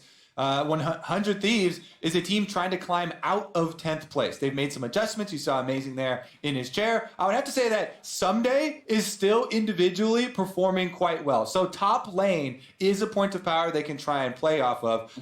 In the Amazing point, bringing in the new jungler, they've been talking up his communication with the team, and this is supposed to change the way that they operate. He did play week 1 right out of a plane flight and out of custom, so that's people are giving him a little bit more leeway, but he is a new piece that they have to fit into this team very quickly if they want to find those results to actually climb out of 10th. And for all the weeks 100 Thieves could have to face up against the reigning champs, this one isn't so bad given Team Liquid's MSI come down. Yeah, I mean, people have been talking a lot about in Team Liquid themselves. Yeah, after MSI, Team Liquid players did take a short break. They needed a short break because they've been grinding away. And we saw in week 1, they were able to drop 1 game to Echo Fox. They did defeat TSM, so there's still a lot of variance in this Team Liquid play since they haven't had as much time to practice. And let's get into the champion select here. Aurelia and Aatrox off the table. 2 of those possible flex picks. We've seen a lot of Aatrox discussion around the changes to the ultimate, the absurd healing that was added and the resets that you can get in those fights. The World Ender really is that, and also a game ender for a lot of these guys. So he's going to be on the ban table along with Yuumi. 2 things that always get banned away in every game of League of Legends we've been watching the past couple of weeks. Flex picks, the cat. Nobody wants that cat in the games. Yuumi has a lot of potential if played by an expert player. The ceiling for the champion is actually a basement because you can just attach to somebody and AFK, don't have to worry about it. But to truly play the champion correctly, there's a lot of little nuanced stuff, and it makes it pretty hard to deal with if she's able to do what she wants in the lanes and the team fights. Next ban is going to be Sylas, keeping with those flex pick trends. And with Sylas off the table, I feel like the Akali priority does rise up, as it is one of the biggest answers there. We're now breaking the Sonateric, saw it in game number 1. It's not going to be the case here. So do 100 Thieves feel okay with giving up the first pick Akali or Ryze? The answer is they'd rather give up the first pick Akali, if that possibility is here. Now, a Team Liquid Akali looks like a Jensen Akali. Yeah, we have not seen, Impact Akali, so it's not this flex pick that is hyped up for most other teams. See what Team Liquid wants to go with here. The Akali's still left online. The Jace, another one that is popular to see, and especially one that Impact's been put a lot on so far over the course of the past split and recently at MSI. Yep, that's definitely a Impact pick, as we've seen very, very often for Team Liquid. They have him pushing in the side lanes, pushing down those towers. We have also seen him get solo killed, at least in spring, in multiple tank matchups. So it is a little bit, it is definitely a little bit of a worry. It's still possible that you can put that in mid lane, but it makes you very early game oriented. You have to do snowball, and a lot of mid laners not quite on the same level there. Someday and Amazing locking in the Sivir and Olaf for their team as well. I really like Sivir with Olaf. Provides Olaf a lot more threat towards the mid game in these team fights where you have an early power jungle start. Olaf extremely good early on at trying to bully the enemy champion and determine those routes. And then Sivir with the extra speed makes you threatening on the back line. And the response from Team Liquid will be the lovers duo locked in, the Xayah and Rakan. Last game we saw the Xayah picked up early, Rakan not picked up with her in that first half of the pick and ban phase. meant that Rakan got to be banned away. Liquid's not going to allow that to happen. They want the synergy this time around. Both locked in before the second round of the bans come through, and 100 Thieves are going for the Nautilus. Nautilus, definitely an underrated support right now, I feel like. Super strong tank, has guaranteed hard engage. Really, really threatening, especially into Rakan, because he is just far more tanky than Rakan. So if Rakan goes in, Nautilus, you can try and get your passive autos down. You have huge AoE damage that you can put out as well. And with Aftershock, you can actually just last longer on the front line. So it's up to the Rakan to try and figure his way out of the straight up fight, or he's probably going to get melted first. Yeah, he's got to be tricky to avoid those big old anchor bonks on the head. But as we go into the second part of the bans, 100 Thieves are hitting Xmithy's pool, taking out the Sejuani and the Rek'Sai. Two champions Xmithy has plenty of games on, wants to keep him off of those. As Team Liquid goes after the Nico, they don't want that being played into the Jace. We saw that matchup taken last game by Cloud9. Granted, it was Echo Fox that chose to take the Jace into it, but that's not what we're going to see there in the top lane this time around, and Liquid have one more ban, and it's Yorick. Taking away some split push opportunities here from Someday. Jarvan actually locked in for a top lane Jarvan here with the Jace on the other side. That is looking for those all-ins. Cataclysm is very, very useful here. If you have an Olaf come to the lane, Jace has to flash out of the way. Wait for it. Wait for it. Laser focus here. Hold. I mean, you talk a lot about the Rek'Sai and Sejuani as super high play rate champions here for Xmithy.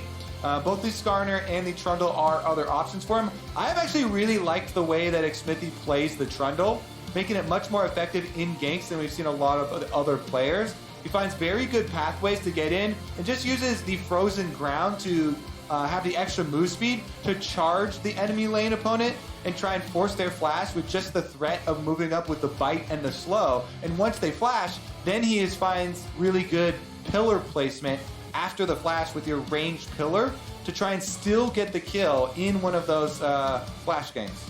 And what we know about Trundle is it's really easy to eat enemies' resistances, and that's especially effective against opponents who have large resistances at the start and then those fall off. Something like a Rammus in a defensive ball curl, Sejuani with their passive. You can take opponents really, really close to zero if you're managed to subjugate them before those resistances fall off. And considering with Olaf, the Ragnarok gives him bonus armor and magic resistance that he loses during the ultimate, if you subjugate him before the ulti, bye-bye extra stats, you still plummet down the same amount anyway. That's a very squishy Viking. Yeah, he's a prime target for the ultimate. And it's actually much easier to pull off than something like playing the Trundle into the Sejuani matchup where you want to do it after the Sejuani engage and proc the Aftershock and before her passive falls off. So the timing is kind of hard there. With Olaf, as the Trundle, you just want to ult him as soon as you see him. Yep. Because he knows that now that this Trundle ultimate is on me, if at any time I do pop the Ragnarok, then I'll be very vulnerable, and he just gets melted down. That being said, the Aftershock target is still also there. You can cast it on the Nautilus. Nautilus is very similar in that way, where if Nautilus goes for the engage, autos anyone or whatever, and procs that Aftershock, still going to give you a lot of stats in those bottom side skirmishes. And as we see the Azir and Orianna locked in the mid lane, I think it's cool to point out, last week we saw Jensen play against Echo Fox's mid laner Yasui, who moved up from the Academy team, now playing on the main LCS stage. Now he's playing against yet another player who started off in Academy back in spring, has since moved up to the main roster, this time of 100 Thieves. We saw last week that a former Academy mid laner is capable of taking down Team Liquid. Could 100 Thieves be number 2? All right, Echo Fox have done it. They took down Team Liquid in week 1. Can 100 Thieves do it and start their turnaround here in week 2? It's Team Liquid, 100 Thieves. Oh, baby, here we go. The players are out of the starting platforms, out onto the Rift, looking over those keystones. Everything's pretty par for the course here. You've got Grasp on Jarvan in the top side to make sure he's able to sustain up a little bit better against the Jace lane domination. Soligo taking a Summoner's Spellbook mid lane on the Orianna to make sure he has more utility, more options with that. And unlike what we saw last game, with the Azir play that had the Electrocute, mostly just for the burst, for extra trading potential in lane quickly. This is Lethal Tempo, which scales very scarily into the late game team fights. Yeah, and it is also super useful for the Azir versus Sivir teams like this, because you get into sketchy territory later in the game where the Sivir, starts to get 5 items and the big crits start coming through. But Sivir is fairly short range, and Azir with Lethal Tempo can really match that later game team fight threat. So definitely have some good answers here. Let's see, defensive wards come down from 100 Thieves in the river. Trying to see if there's any sort of action here on the side of Team Liquid. Team Liquid saving more of theirs though. Nothing to write home about here before the minions collide this game. Nobody wants to try any fresh mozzarella or Swiss. No silly invades. No late attempts at a buff. And that means that Xmithie is able to grab his red rather easily. You're going to see Amazing starting off on his own Raptor camp. Olaf is one of those junglers, because he starts with the Hunter's Talisman, has very strong AoE, is able to rapidly clear the chicken camp without any real penalty in terms of his health. You can see he still has both potion charges, and he's healthily clearing this. No leech required. Yeah, and actually health, you actually want to even get lower, so you'll see him not use the potion charges on purpose, so that you get more attack speed from your passive. He doesn't use the smite either, doesn't want to heal up. It's one of those things where you ride the knife's edge with Olaf early on. Walk the line. If someone surprises you and goes for the invade early on with something like an Elise or those types of champions, they can try and look for the kills on Olaf. Trundle's not really one of those surprise champions though. Usually want something with an early dash. And then you see the more crafty level 1s come out and crafty early jungle pathing. Where you try and track the Olaf and pull off one of those surprises, take advantage of that fact. Not going to be the case here, as it is a very standard just red side clear for Olaf. You can see Amazing just power cleared and then recalled. So you can get your boots. Usually we'll see this very often with Predator Olafs, but he's doing it even with just the Conqueror here. Extra boots just going to give you the early move speed, and since you would transition from one side of the jungle to the other anyway, you don't lose out on too much time.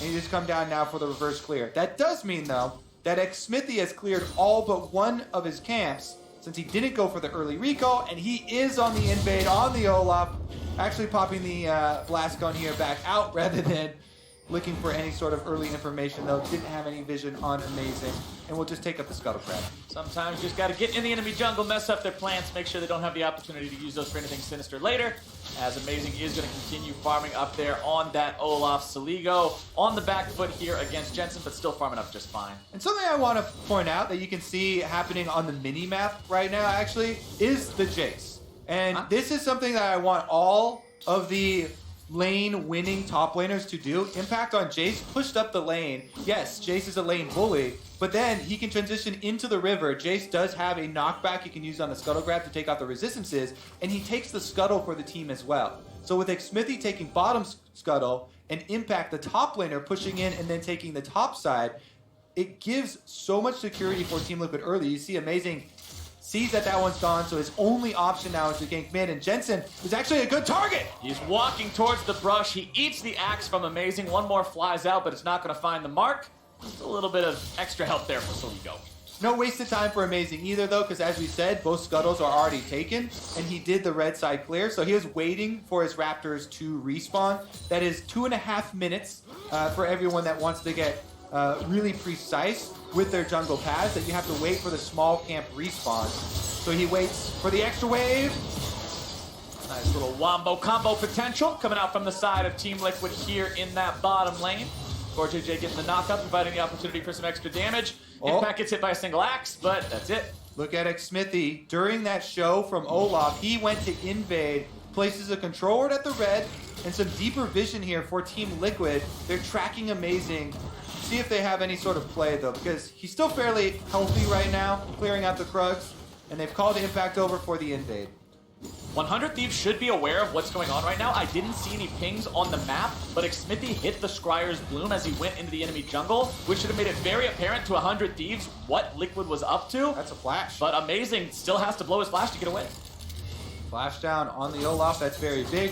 Olaf, you'll see often take flashes when there are a lot of those hard engage options on the enemy team where you're going to need more than just a Ghost to get out of it. But Ghost is also still a very viable summoner for the champion if you're playing solo queue.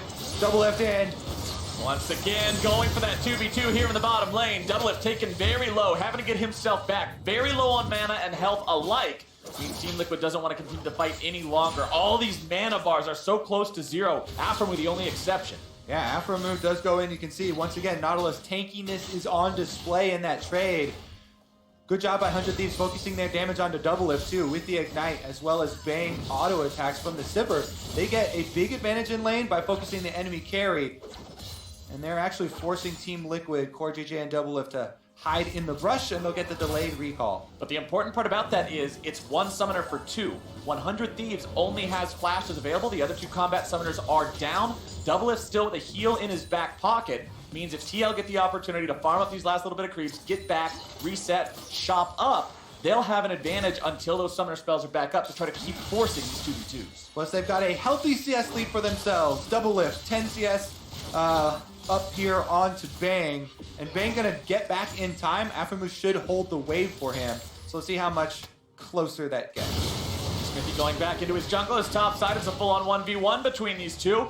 Impact disengaging, smacking Someday away with the hammer, and as Someday is now the one for lane priority, he's the one marching down into the river. Garvin also having a knock up to be able to deal with the Scuttle Crab armor if he wants to go after the crab himself. But instead, he just wants to grab some honey fruit for a snack, head right back up into that top lane, secures a little bit of control over the top side jungle as well, popping the Scryer's Bloom as well as the enemy Blast Cone, so he can't be ganked from that path. Yeah, he actually leaves it there for his jungler to take. Nice guy Someday. Gonna let Amazing get that Scuttle Crab. And then Blue is up for a possible invade, but it's an Infernal Drake on the bottom side. So in the mid stage of the game here, around the 8 minutes, you have to be very careful about where you commit your resources, because Infernal Drake is a fairly big scaling objective that will be available as a counter. Here comes Jensen though. Saligo's in some trouble. The rest of Team Liquid collapsing now on the 100 Thieves mid laner. Amazing shows up. He's got level 6. Critically, Xmithy only level 5. Aphromoo now joining the fray as well. Xmithy forced to flash over the wall. All right, both junglers now flashless. Top side still going for another little fight here as Someday making good use of his grasp. You want to go for those periodic all-ins to be able to charge up and sustain with some extra long-term health. Trollwards go down. He's trying to help out Amazing here. Level advantage means the smite should go over to Amazing. Amazing securing that one. Xmithy still only level 5, means Team Liquid doesn't want anything to do with this fight. Xmithy is pretty close, but now bottom side is going to be 2 versus 2 here yet again. Aphromoo the target as Core JJ forces away the flash from the enemy support. Bang having to get himself away with the on the hunt. Yeah, double ultimates used by both of those marksmen. Both supports about to hit 6 and look for theirs. Core JJ playing aggressively. Once he gets this, you have to really watch out for the Rakan engage. Ward going down. Aphromoo healing back up, though, should feel pretty secure. Yeah, I'm really going to be keeping an eye on Core JJ specifically this game. Remember in their loss to Echo Fox in week 1, he was also playing the Rakan, but he was having some really uncharacteristically sloppy engages, so I want to see if they're able to clean those up a little bit here now that we're into week 2, now that they've had a little bit more time to get back in the groove of things. As Xmithy in the bottom side makes sure that nobody's going to be coming down to harass his bottom lane as they continue to shove forward, and at the same time moves into that enemy jungle to try to steal a blue back after losing his own. Critically, Trundle ultimate now available. Team Liquid moving up with 4. 100 Thieves looking to collapse. Xmithy wants to pass this off, manages to give it over to Jensen. Nice root comes down onto Aphromoo, but Team Liquid doesn't want to take this fight any further, not just yet. Jensen still not with a Shurima shuffle ready to go, means they don't look for the fight. That's a huge, huge advantage for Team Liquid, gained by their lanes pushing up. Bottom lane and mid lane both pushed up. They created that invade, allowed Xmithy to go in and start it off. Plus, on the top side, Impact on the Jace gets a turret play, gets a push up as well, while this bottom play is about to take off. Remember, Aphromoo has no flash. Core JJ is able to lead the way and start the charge. Aphromoo is going to be taken low. Doublelift as well, having a flash away. The Ignite continues to tick, as now it's Amazing into the fray. Xmithy's going to be brought down. He's out of there. Core JJ continues to try to run, but he's going to be chopped down too. Amazing gets a double kill there. They don't get the gold over to Bang, but he should be able to get a turret plate, and they're gonna power this one down. Oh, baby, here we go. Amazing and Bang putting some money in the pockets of 100 Thieves after they get themselves a play off the back of Team Liquid's aggro and make it so the reigning champs do not get away with it for free. Meanwhile, we kind of talked about Impact had pushed up that top side. Let's take another look at how it all started out, though. So everybody looking for Aframu, he knows he can't get out, so he turns on Double Lift. He puts down Threat with his all-in, his Ignite, his Aftershock. So he takes Double Lift out of this fight, and they can't fight it back. Meanwhile, Aframu bites off more than he can chew. He's cut down by Jensen, and Team Liquid ties the kill count up. Well, right as we jump back to live, Team Liquid strikes back. They get one for themselves. They pull ahead, barely in gold once again. And the Infernal Drake, that prize we keep talking about for these early skirmishes, is still available. With all this deep vision that's just been put in, that might be on the table. Impact trying to knock back someday, but he's getting chased down, and here comes Amazing for a possible dive. Amazing's ready to go. He does not have Ragnarok, but the question is, does he even need it? Sumday's the target. Impact trying to turn this one back around, make it so they're not able to find the aggro onto him. Someday now behind enemy lines. He doesn't have the cooldowns ready to go just yet. Impact's looking to turn this into a counter kill. Amazing over the wall, throws out the axe.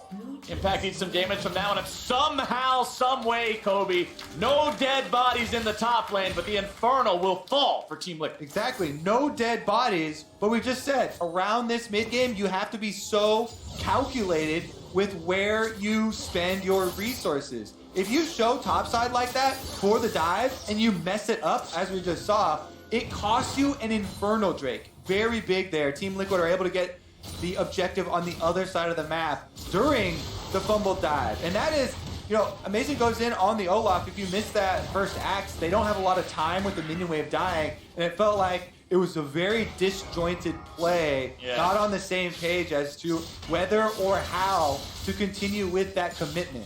Felt a little bit sloppy from the side of 100 Thieves there. Also want to point out, because we're talking about Amazing, the build in his items, because it's very, I always like to notice whenever a jungler isn't going for jungle item completed first, he completed the Chilling Smite, so he has the extra slow and the ability to engage with that, but he's going straight into Black Cleaver afterwards just for that big one-item power spike. And a lot of times you'll see that when they get the early kills. He did get a double kill for himself, so he wants to be more powerful someday. Going for the EQ. He does a smart thing there where he waits. He doesn't insta-cast his combo because he doesn't want to get interrupted by that pillar. If Smithy had the right idea, you want to try and interrupt the EQ, but someday holds off on the Q and is able to get over the side, so no damage done. Will they chase Team Liquid off of this Rift Herald? It looks like they do have Saligo coming forward. Saligo coming forward. Eye pops open again for Shelly. She's getting very impatient now. For the lead. Go back home here, really aggravated soon. All right, almost healed back up to full. Oh no, now she's mad again. She's slightly patient, but once again gonna be marching home. Just happy to be alive, probably, as Core JJ rotates towards the mid lane. Bang and Aframu also showing up here. As Double says, all right, you guys can rotate around, go roam, help the team, do whatever. I'm going to farm up and get big for later. As 100 Thieves will continue to try to find some control here in the mid-game as Amazing moves into the enemy jungle. And Aframu and Bang go for the 2 versus 1 on Double Lift here in the bottom side. A nicely timed ulti. Going to be keeping Double Lift alive, but they can't find the kill. Core JJ finds the first counter kill. Are they going to make it a second one? Impact TP's down just to make sure he's not even required, but Team Liquid make the play. Hey, you said you were going to keep your eyes on Core JJ. Well, you better be quick here, Captain Flowers. That was a grand entrance to find the kill on Aframu, who is taking the turret to let his team complete the dive that Rakan can appear so quickly from off screen. And with the security of the teleport, they go all in for it. So, flash from Aframu. He knows that he's going to have an extra cooldown here. Saves his ultimate until after the ult from Double Lift has been used, so they guarantee it. But Core JJ coming in with the quick moves is able to get there. They get the knock up. They hold him down, and Impact's teleport secures the all-in. Now they're at it again. Every single replay brings us back to more blood on the field. Someday barely gets away, but Core JJ says, not today, my friend. The fadeaway kill with the Ignite will put another one in the ground and bring the Team Liquid support to continue 100% kill participation. And that may have looked funny, but that was the pillar interrupt I was talking about before. Smithy with the mechanics once again. Probably best Trundle that I have seen with his pillar placements and his pillar timings. Is able to force Someday into the wall, which pushes him back out into the river, gets the flash out of him, and then Core JJ flash ignites for the kill and securing the objective as well in the aftermath. Team Liquid getting themselves yet another objective on this map. They've got the first Drake, they've got the Rift Herald, they've got the first turret, and it seems like everything 100 Thieves tries to do just goes a little bit sour, and when they invest those resources into somewhere that they don't pay off, Team Liquid is able to strike back elsewhere. We need to see 100 Thieves really make these plays work, whatever it is they're not doing. If they're not committing enough guys, put more guys in there. If you're not hitting your skill shots, aim that stuff better. Make sure you can have these plays work, because these continued failed attempts are going to result in this gold lead ballooning even higher. Doublelift and Core JJ have now swapped into the top side along with Bang and Afra move. First turret fallen in the bottom lane means that's the name of the game now, as the top laners will continue their split push battle on the bottom half of the map. Shelly is in the hands of Smithy. Means they can drop this anywhere they need to put it. Tier 1 still standing in the mid lane and top lane for 100 Thieves. No ability to get more turret plates off of the Shelly summon. Oftentimes you want to summon that before 14 minutes if you can, but there was no chance to do it this game. And we'll see if Amazing can make something happen here on the top side. Aframu will force out that ultimate from Doublelift. Yeah, they're definitely looking to take advantage. Core JJ used both summoners in that last kill that he got onto Someday. However, Team Liquid playing it to the bottom half of the map because, once again, a dragon is on the table. Ocean Drake just spawns, and Team Liquid once again pick it up, while 100 Thieves try and make a play on the top side of the map. If Amazing is up there, that means it's very, very easy for Team Liquid to pick up the Ocean Drake. They get the regeneration, and critically, the biggest part about this play from Team Liquid, their top lane played the weak side of the map defensively. Core JJ and Doublelift do not overextend there. They actually gave up a lot of turret damage. They do not show themselves, and so they don't fall victim to that weak side of the map where they know that 100 Thieves would be able to win that 3v2 skirmish. Team Liquid with the objective game on cruise control this time around, making sure they're getting those drakes as they spawn. Aframu gets engaged on, the pillar comes down, and he's going right back into a watery grave. Smithy grabs his first kill of the game. Core JJ gets ignited, but it's not a kill yet again. 100 Thieves not having the damage to respond, and now it's 4 members strong from Team Liquid, knocking down the Tier 1. Again, this is the coordination of the MSI finalists, Team Liquid on display. Once they're able to get that dragon off the bottom half of the map, they rotate everybody up to the top side. Then they can go aggressive. Really nice opener there from Core JJ to set up Aframu for the all-in from Smithy. Finds another pillar. They get the kill onto Nautilus, and that gets them the second outer turret. Saligo clears out a control ward and then immediately gets away from Jensen. Doesn't want to put himself in a bad spot to get caught out, but look at the inventories right now, Mr. Kobe, because I see control ward, control ward, control ward, control ward, control ward. Team Liquid, everybody is set up to continue to control this map. It's a minute and a half away before Baron spawns, and they have a team that can burst it down fast. And you want those control wards placed to protect your split pusher, Impact.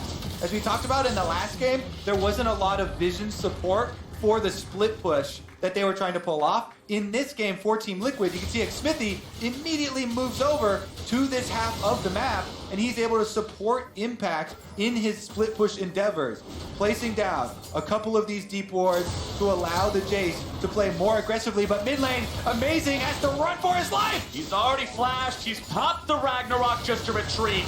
Impact coming in from the side, Bang's in some trouble, knockback past the turret means he has to flash out as well. That's 2 summoner spells expended by the side of 100 Thieves for 1 on the side of Team Liquid. Yeah, Impact getting real deep in there, wanted to take down Bang.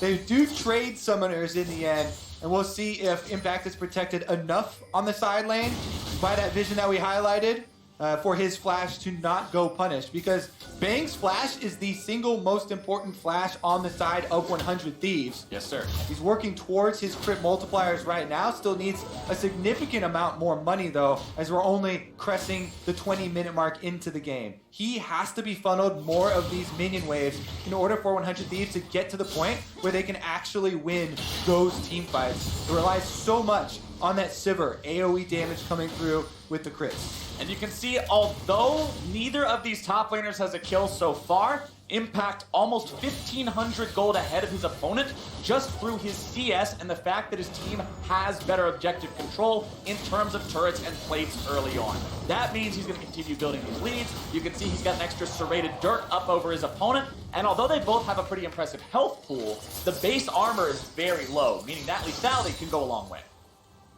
Yeah, lethality definitely going to leave a mark, considering the Azir in the mid lane there. Jensen, as you mentioned, not only is he lethal tempo, which now, as we're passing the 20-minute marks, really starts to add a lot more damage, but he's got the full spell penetration. You've got your Oblivion Orb, plus your Sork Boots, and the Luden's Echo. This is a high damage Azir that is going to be really, really threatening for these team fights with a completely different damage type, and you're left with this conundrum on the side of 100 Thieves of how do I itemize against all this penetration? There's flat magic pen, there's flat attack damage penetration with the lethality, and it's just too many sources of damage to catch up on. And remember, even if somebody does decide they want to be the meatball for the team, be that big wall in the front, well, Trundle just says thanks for the snack. That's not really that much of a problem. You've got to have some sort of way to survive this, but right now 100 Thieves have their work cut out for them. 3,500 gold down. Next Drake here in about 30 seconds. Aphromoo tries to engage onto Xmithie in the mid lane. Subjugate immediately coming down. After Aphromoo is talking the Aftershock, which means Xmithie becomes very tanky. Now the counterattack comes down. 4JJ is able to find one, able to find two, and there's that flash. The punish is there. A double kill for Double It. That's Team Liquid taking control of the mid lane here. Xmithie on Trundle does get caught, but he's easily able to get his ultimate off on the Aftershocked Aphromoo right there. Nautilus providing a lot of defense there, and he sustains back up long enough for the teleport to come in for an impact there to transition into the Baron. Here come 100 Thieves trying to stop it. 3v5. 100 Thieves are going to need some sort of a miracle here. Saligo has no shockwave, so that's not going to do it. Amazing has no flash. There's no way into the pit. There's no way out. The damage comes through, and Team Liquid grab the objective and a free kill. Only way out is back to the fountain, and Jensen sends him there himself. Ocean Dragon is on the table, but it's going to be so difficult for 100 Thieves to even defend their base. Team Liquid not even going for a reset after this Baron. They immediately want gold in their pockets, taking down secondary turrets. Mid lane is gone. Top lane soon to follow as Impact is working the minions up. What was it? 2 minutes ago, I said, yeah, this is a hard game. 3,500 gold deficit for 100 Thieves. That 3,500 has quickly become 8,000, about to be almost 9, as Impact puts in the work on this teleport top lane tier 2. into the river. Teleport coming in. This is 100 Thieves' chance to try to make some sort of an attack, but Aphromoo has already missed the hook. Here comes Someday, able to find a knock-up 1 to 3, but it's not going to be enough. Jensen grabbing the kill onto the enemy support to start things off. Someday's trapped in his own cataclysm. Impact brings down the hammer, and Team Liquid will destroy 100 Thieves. They're looking for more. Xmithie's on the inside route here. He's very low health, but he could try and do a long-range pillar. I think that last burst damage was enough to move him off. Team Liquid just going to go for the objective instead. They still have the Baron buff, so this top tower is melting. Someday's engage there looked pretty good, but the problem was they're too far behind, there's no follow-up, and Liquid just turns it around. And even though you're going over all these problems for 100 Thieves, I think that people will at least be happy to see them going for these plays, right? Yeah. They're still looking, even though they're so far behind, you have to create a play to get yourself out of this deficit. And Someday teleports behind the team. They were looking for the Jarvan combo and immediate shockwave, but the immediacy is not there. There's no immediate shockwave after the Jarvan engage, and 100 Thieves take a lot of big damage on the outskirts there, especially from the Azir and the Xayah. The tragedy in that fight for 100 Thieves is Someday being taken so low that he uses his Cataclysm to distance himself from most of Liquid and traps Amazing inside the rocks as he's stasis. So Olaf has to sit there in the cage and just go, what do I do? Yeah. Really unfortunate turn of events there for the Thieves. 10,000 gold down now. Still having all inhibitor turrets intact. That's our silver lining. But Team Liquid is looking to turn that cloud much darker here in just a moment. All right, Siege continues. Baron gonna continue for 50 more seconds. Team Liquid want to make that crack inside the base. Inhibitor turret has fallen. And the cannon minion surviving here means the mid lane still under threat as Impact fires away harassment on 2 members on the bottom side. The way that games can accelerate so quickly these days, if you give up a Baron in a game that felt kind of bad, it quickly turns into a Nexus exploding within the next 5 minutes. Team Liquid, only 25 minutes into this game, now have themselves poised to potentially thrash the entirety of the base of 100 Thieves. Impact will continue pressuring that bottom lane. It's a 1-3-1 split as Doublelift goes into the top side to shove up the wave. Jensen, CoreJJ, and Xmithy are plenty confident in their ability to disengage any sort of an effort from 100 Thieves. And now the 4-1 resumes with the 3 rotating up to join Doublelift and push down that tier 3. Yep, it looks like top side will be defended by 100 Thieves. So that means bottom side will be all Team Liquid. Impact and CoreJJ are enough to take that one down. CoreJJ goes in onto Sunday, who's going to be eating some damage. Now Impact's in some trouble, having a flash over the Cataclysm. Xmithy going forward, able to find a little bit of damage now onto Amazing. But it's 100 Thieves that again lose out in that trade, and that means they will lose out on their bottom lane inhibitor. And I think we're in for one more reset here for Team Liquid before they return to this base to finish the job. They've gotten so much money off of that Baron play. They took down both mid and bottom all the way through the 100 Thieves base. So they'll get the Ocean Dragon on the way out, reset to go spend all of that money, and you can see on the scoreboard how difficult it will be. These are bounties on every single Team Liquid member, every single member in this game, far enough ahead of their opponents to earn a gold reward.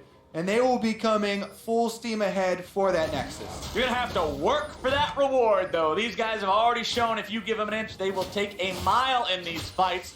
100 Thieves will need not only a good engage on their part, but for Team Liquid to drop the ball. And specifically CoreJJ, who I said I was watching earlier, looks like the CoreJJ we normally see. It seems that Team Liquid has had some nice time to get practiced up a little bit, remove some of that rust that might have been on them from week number 1 like we saw in the game against Echo Fox, and they're looking pretty ferocious here today against 100 Thieves as they'll continue moving up through the enemy jungle, placing down their own control wards, clearing out that vision line, and making it so the Thieves are terrified to go anywhere away from the protection and shade of their own turrets. All right, Team Liquid are going to move the super minions inside the base through mid lane here, and they're going to go straight for the Nexus turrets. It's only Jensen topside where Aphromoo goes in.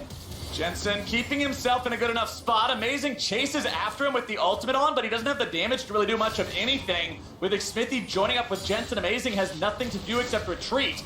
Pillar comes out, but it's not able to get on the right side of Amazing, just barely missing out on that one. Tier 3 turret dropping rapidly. Final inhibitor under fire. This will make the map flood with Team Liquid super minions. That one goes down. One Nexus turret already half HP. And Team Liquid will once again regroup. Yeah, Baron has spawned on the map. They don't want any sort of mistake to cost them the game. Someday goes in, gets a slow onto CoreJJ, but it's a Rakan who can easily slip out. And if Team Liquid don't mess up here around the Baron, it leaves 100 Thieves with very few options. Their backs are against the wall. They know they have to throw the Hail Mary. They've been trying to fight their way out of it, but haven't been able to find that mistake from Team Liquid to capitalize on. And now, with all the super minions, they have too much work to defend their own base to even think about defending the Baron. This is such a bad choice to have to make because you're picking between a 1% chance play and a 1.1% chance play of staying in the base and defending, giving up Baron, or trying to go contest a Baron. Your ability to win this game is nigh completely out of your hands because of the lead built by Team Liquid. And at this point, you're just hoping that somehow, some way they have a race into your own fountain, because shy of that, Kobe, I don't think there's any way for 100 Thieves to win a fight. The damage, the items, the coordination, it's all on the side of Liquid. And all they gotta do now is just play escort service. There's tour guides for these super minions. And here you see the lovely ruins of that turret we knocked down 3 minutes ago. On our left, you will see the Brambleback. If you all stand up and look to your right, you will see some extra wards. This is the 100 Thieves base. They've been there before. Team Liquid, purple buff on all the supers. Purple buff on all the supers, purple buff on all the champions, purple buff all over the map, and 100 Thieves are looking to go in. Jensen gets himself away, impact into the back line. Aphromoo going to be exploded here at the very start. Guardian Angel procced on Someday. Amazing is already down. Bang and Saligo in full retreat. Someday not able to get himself away. Flash or not, you don't escape that one, and 100 Thieves will not escape TL. Team Liquid will take them down.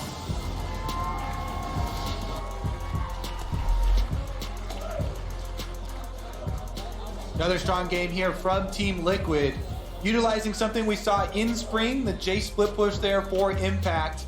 A lot of power on the bottom side, and distraction opened up room for Impact to get early turret plates, which definitely helped them all down along the line. Jensen was a beast on that Azir, huge damage threat through the mid game, with all of that AP kind of offsetting, all the armor that 100 Thieves had to build. The Azir damage was on display every time he encountered any of those members. Honestly, everybody from Team Liquid seemed to just outperform their counterparts this game. I liked the fact, as you already mentioned, that we saw 100 Thieves go for plays, try to do something proactive. That was one of my criticisms of them in week one. They seemed very passive, often at a point where they were wondering, what's the right move? What should we do here? If it wasn't successful enough, it looked like they weren't willing to commit to something. And although those plays might have failed this time, I'm glad to see them trying to set up dives, trying to set up plays to make, because that's at least how we're going to get somewhere for this team that has a long way to go. Meanwhile, Team Liquid getting another very convincing victory for themselves, and it seems like they're getting right back into the groove of things here pretty quickly. Week 2, looking strong. Well, that's what you like to see from one of the teams that is one of the best in the region, but for more on their most recent victory, let's send it back to the State Farm Analyst Desk. Thank you very much, Captain Flowers. Team Liquid, our defending champions, moved to 2-1, bouncing back from a loss to Echo Fox yesterday here with their win over 100 Thieves. But while Team Liquid, as a squad and an organization, kind of warms into this summer split, I actually want to table our discussions around them in this victory and instead discuss 100 Thieves. And I think this is a good opportunity for us to reset the expectations around 100 Thieves, because they came into the franchise era and immediately surprised everybody with a finals appearance up against TL in spring of 2018. And since then, it has been the story of struggles for the squad, but in large part, most people look at it still with a very cynical view that this team should be at that level that they once were. It's like you're not accepting the current reality because you're clinging on to the past. And I think it let me live my life. Yeah, it's like the glory days. But it kind of hurts your ability to appreciate or really properly accept what's happening right now. So like when I did the powering on the dive, I put them 6 because I'm like, this should be a great team. And even if these side grades are only side grades, the potential is so high. And if it works out, they do better. But if you take away all the nameplates, you take away everything, and you say the 10th place team from spring made side grades, where should they finish now? Why would they finish 6, Mark? Right. Like if I pose the question to myself that way, it's a very different situation, and then it kind of changes how you appreciate when they do find wins and things like that. It's hard to separate the history that the stars on this team have had. You've got Someday, Bang, Afro, even Amazing. I think the individual talent is really what's making it hard for even me to accept why is 100 Thieves in this position. Right. But just like any good career, there's going to be ups and downs. There's ups and downs. You have world champion as well as multiple LCS champions on that roster. And yet, or rather, that's where the expectation comes from. Again, this idea that at peak performance, all of those guys should be capable of achieving X. But to your point, Mark, the reality is, and has been since spring of last year, yes, maybe the first couple weeks of summer 2018 were solid, but then they wavered and fell off. And now 10 months later, I think we have to accept that this is a 10th place team and start evaluating them with that in mind. And it puts a very different light onto the team and the progress they've made. Right, and I think it's important not just as the people in the LCS, but as fans and as people on the team, they are under the most hate of any team I've ever seen that is not contending for number 1. They don't have another fan base going after them. It's not like TSM fails and all the TSM haters come out of the woodwork kind of thing. They have so much external pressure on them. I feel like there's so much internal pressure on them because they're trying to live up to what expectations we've put on them. This is a top 3 team. This is a top 4 team. And you put so much pressure to live up to that. That's what you tunnel on, as opposed to how do I get better today to become an 8th place team? Because you're so desperate to get back to 4, it's like, don't worry about that. You're not that. And, you know, fans having that same, like, appreciation of what the journey is for them, not just, why aren't they 4th? Like, how do we get to 8th or something? Yeah, and to get better, you do have to face reality. You have to address and understand what is currently going on, what is the problem. But I also want to reiterate that doesn't mean that these players have fallen off the map and that they will never get back up there. I think that the players most certainly have the potential to be as great as they have always been. It's just going to take a long time. It's a grueling process. It's not going to be, oh, one game and they're back. There they are. The world champions. They're here again. It's going to take weeks after weeks of slow practice, of integrating with each other. And that's where I want to see us with 100 Thieves. They're in just as unfamiliar a situation as we are analyzing these players in this situation. It's a surprise to us that Afromu seems to be one of the, you know, weaker performing members on this team that had great expectations. But again, it's probably difficult for him to come up against that as well for himself and his own expectations. But with this new context around, hey, 10th place team from spring. As you mentioned, Mark, they've made some what we imagine to be side grades. Now let's look at their summer split with only that in mind, and here they are with a loss, yes, 0-3 now, but up against the defending champions in TL. How did you feel about this game? I felt better than I did about some of their other losses last week, where like you just watch them bleed out slowly and it's almost this like oppressive, there's no way they're gonna win feel. They got a double kill in the bot lane. They tried to push that further by looking for dives. They got turned around because Core JJ is really good. Okay, they tried to dive top lane and kill Impact. Okay, he survived because he's really good. But we saw the elements of what a team would need to do in a win. Yeah, they got out executed, but it wasn't a mentality block like I was kind of seeing last split all the time. Even last week in some of their matches, we saw them being very proactive, but it wasn't a proactivity that lasted throughout the entire game. It was a few bursts here and there, like, oh, there they are trying to make a play, and okay, 50 minutes later, there they are trying to do it again. So they are coming up with some sparks. So it is exciting to see them at least have that. And it's just going to be a matter of, okay, do it again and again and again and keep doing it. Keep that entire mentality throughout the game, because it is a mental thing that we're looking at right now. Individually, we know these guys are talented. They just have to be a unit and be on the same page. So to color the expectation just one more time in finality, Mark, I'm coming back to you. You mentioned that on the dive, you threw them in that 6th place position in rankings, in part because you're clinging on to the identity of some of these players. But with that scenario that we discussed, removing the nameplates, 10th, side grades, blah, blah, blah, blah, blah, 100 Thieves, would 6th be an overperformance? Like, is that something that we should be happy about if they make it to there? Yes, and that's, you know, kind of weird, I think, for 100 Thieves fans who not even a year ago were at Worlds, but that's the reality now. Like, you getting into playoffs is a good summer push right now. All right, there you have it, ladies and gentlemen. They did not pick up a win today, but we are seeing a steady improvement, and I'll be curious to see with those roster changes how they improve over the coming weeks. TSM and FlyQuest, they square off after the break. If you're looking to take your fandom to the next level, though, pick up your TSM or FlyQuest Team Pass in the client today. Earn yourself a TSM Ward or FlyQuest Dragon Slayer Braum Chroma, and meet us back here after the break for Game 3.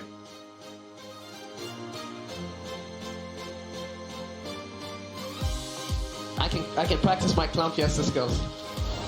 Core JJ is able to lead the way and start the charge. Afromu is going to be taking low double lift as well, having a flash away. The Ignite continues to tick, as now it's amazing into the fray. Smith, he's going to be brought down. He's out of there. Afromu and Van Gogh, the 2 versus 1 on double lift here in the bottom side. A nicely timed ulti. Going to be keeping double lift alive, but they can't find the kill. Every single replay brings us back to more blood on the field. Someday barely gets away, but Core JJ says not today, my friend. TP, we can go. Just go. 11 play. Here comes Someday, able to find a knock-up 1-3, but it's not going to be enough. Jensen grabbing the kill onto the enemy support to start things off. Someday's trapped in his own cataclysm. Impact brings down the hammer, and Team Liquid will destroy 100 Thieves. A great product can define the present, but it takes the unprecedented to define the future. To go beyond what's next and change the world of gaming. To make history, break ground, and force the universe to take notice. The world's most powerful and most upgradable gaming laptop with Intel Core processors. The Area 51 app defines the future of gaming.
I mean, the goal is obviously making Worlds. The start is not really representing what we should be. I think some teams got a lot better in the offseason and some teams got worse, and I think we were one of the teams that actually got worse. I think our practice could have been a lot more efficient. I think we wasted a lot of scrims, played a lot of champions that maybe we shouldn't have played, or like should have played more of the champions that everyone plays, kind of thing. So like I think we wasted a lot of time. On top of that, I mean, I think people are just getting back into the groove of things, like playing back on stage, like how that feels, like a lot of nerves. So I think I'm not too upset about going 0-2. I mean, it sucks because this is where like any team can win. So if you're 2-0, great, like that'd be awesome. But I'm not like really presently like a danger alert button. Like I think we can still make worlds, and that's like our goal. Hello and welcome back to week 2 of the LCS, where we have TSM and FlyQuest prepping for game 3. I am David Freak Turley, and no matter how many times he asks, I'm still refusing to do a champion spotlight on his cats.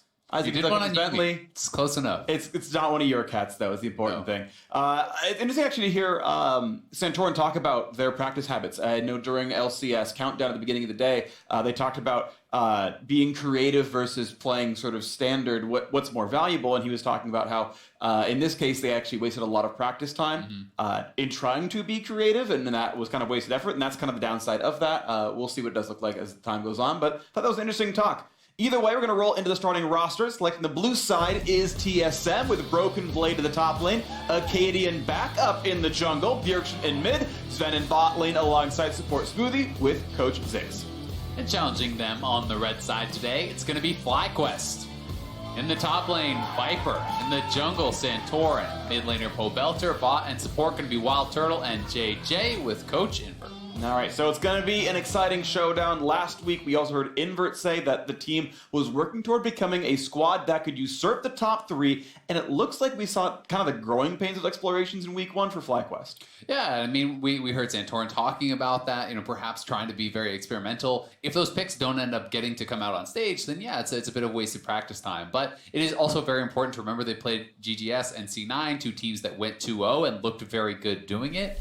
And, we want to see these guys performing at their best. Santorin and Pobelter were massive for them in the spring, have been such consistent players in the LCS, and they need to be on point if FlyQuest is going to attack that top 3. Yeah, Santorin was the only player outside of the top 3 teams to crack top 3 players in a row. He's definitely an exceptional talent. We'll see what he can do the rest of this year. Meanwhile, other side of the rift is TSM, and they had their own rocky start, and people are kind of waiting for that spring finals TSM to come back. Yeah, they really are, and that to me is an aggressive TSM that is using flex picks, right? I watched MSI and watched all these flex picks come through, and I was thinking, well, TSM could very easily do that sort of a strategy. You think with Broken Blade and Bjergsen, they're going to be playing aggressive, but against TL, that is not the squad that we saw. They were playing Azir and Ezreal, playing very defensively, and it felt like it was falling back into some of the habits that TSM has been criticized for in past years. So I want to see them getting back to what they learned in spring, and we also got to keep an eye on game to game how Acadian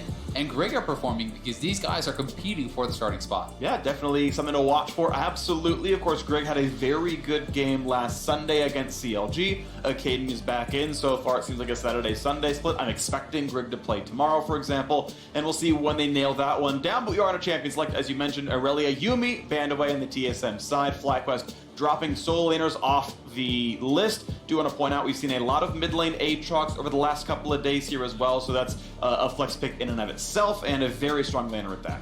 Yeah, a lot of flex picks being targeted thus far. 3 of the kind of key ones off the tables thus far. There is still Ryze as well as Akali, but these are champions that have received some nerfs and maybe aren't going to be as high priority coming into this week. Yeah, Akali and Jace, the big solo laners that got, those are the ones that got nerfed heading into this weekend. We've still seen them a little bit, and one final ban for FlyQuest before TSM do get first dibs onto this one. We're waiting to see what comes through. We had, I believe, a pair of Ryze games out of Pobelter himself. Sadly, they didn't turn into wins, but I thought he still looked pretty good while doing so. As the final ban comes in, as Sejuani, as both teams ban away a jungler, TSM gets first pick. Yeah, and you can see it as kind of those 2 tank junglers that are actually being taken off the table. Sona first picked here by TSM, so there is the opportunity to pick away Taric. I do think Taric, it can function quite well independently of the Sona. You still could go for something like a Taric Hecarim, first 2 picks on FlyQuest, which I think is very powerful in and of itself, and then still play a standard marksman. Yeah, and I think this is very, very interesting because this time last year, or I should say when Sona Taric got popular last year, everyone said, oh, you can play Taric standalone, but you can't play Sona standalone. So first pick the Taric, they'll never take Sona, you're fine. We've seen Sona Tahm Kench, we've seen Sona even without these kinds of crazy things in other leagues as well. What now TSM says, no, Sona's the standalone. She fits with almost anything, we got this. Go ahead, take the Taric, it won't matter if you do. And I like that evolution that we talked about, trying to practice new picks and trying to make your scrim time useful. TSM has said, no, it's the other side of it now. Sona's the blind. Yeah, it's very, very interesting to see that adaptation and that their opinion kind of has swayed on that matter. I do also think,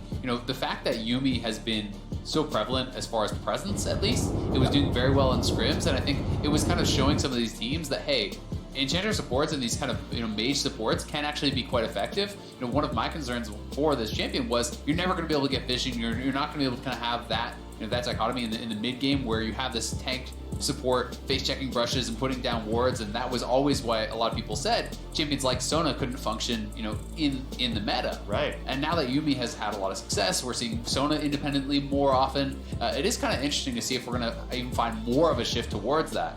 Even Biofrost bringing out Zyra last week, and it is feeling like there's a little bit of a change in the meta. Yeah, we'll see as that moves around, because I do agree. I think there's a whole suite of champions that aren't being seen right now that probably could be. You mentioned Taric and Hecarim together, but it is TSM who gets them. It's FlyQuest deciding to take their time. They've grabbed Elise jungle, which is a nice standout for me. They say, okay, Jace is the most important solo laner of everything left up, and now Lux is picked up, and odds are to support Lux with Aftershock, but we've seen her mid as well a little bit. Yeah, usually it's only picked mid kind of as that counter to Zoe is when we have been seeing it recently. I do also suspect that it is going to be bot lane, but FlyQuest obviously going a very different route. Picking away the Taric and the Hecarim was something that I thought they could have gone for. Now that they haven't, you're essentially giving TSM that core back, which they used to defeat CLG last week.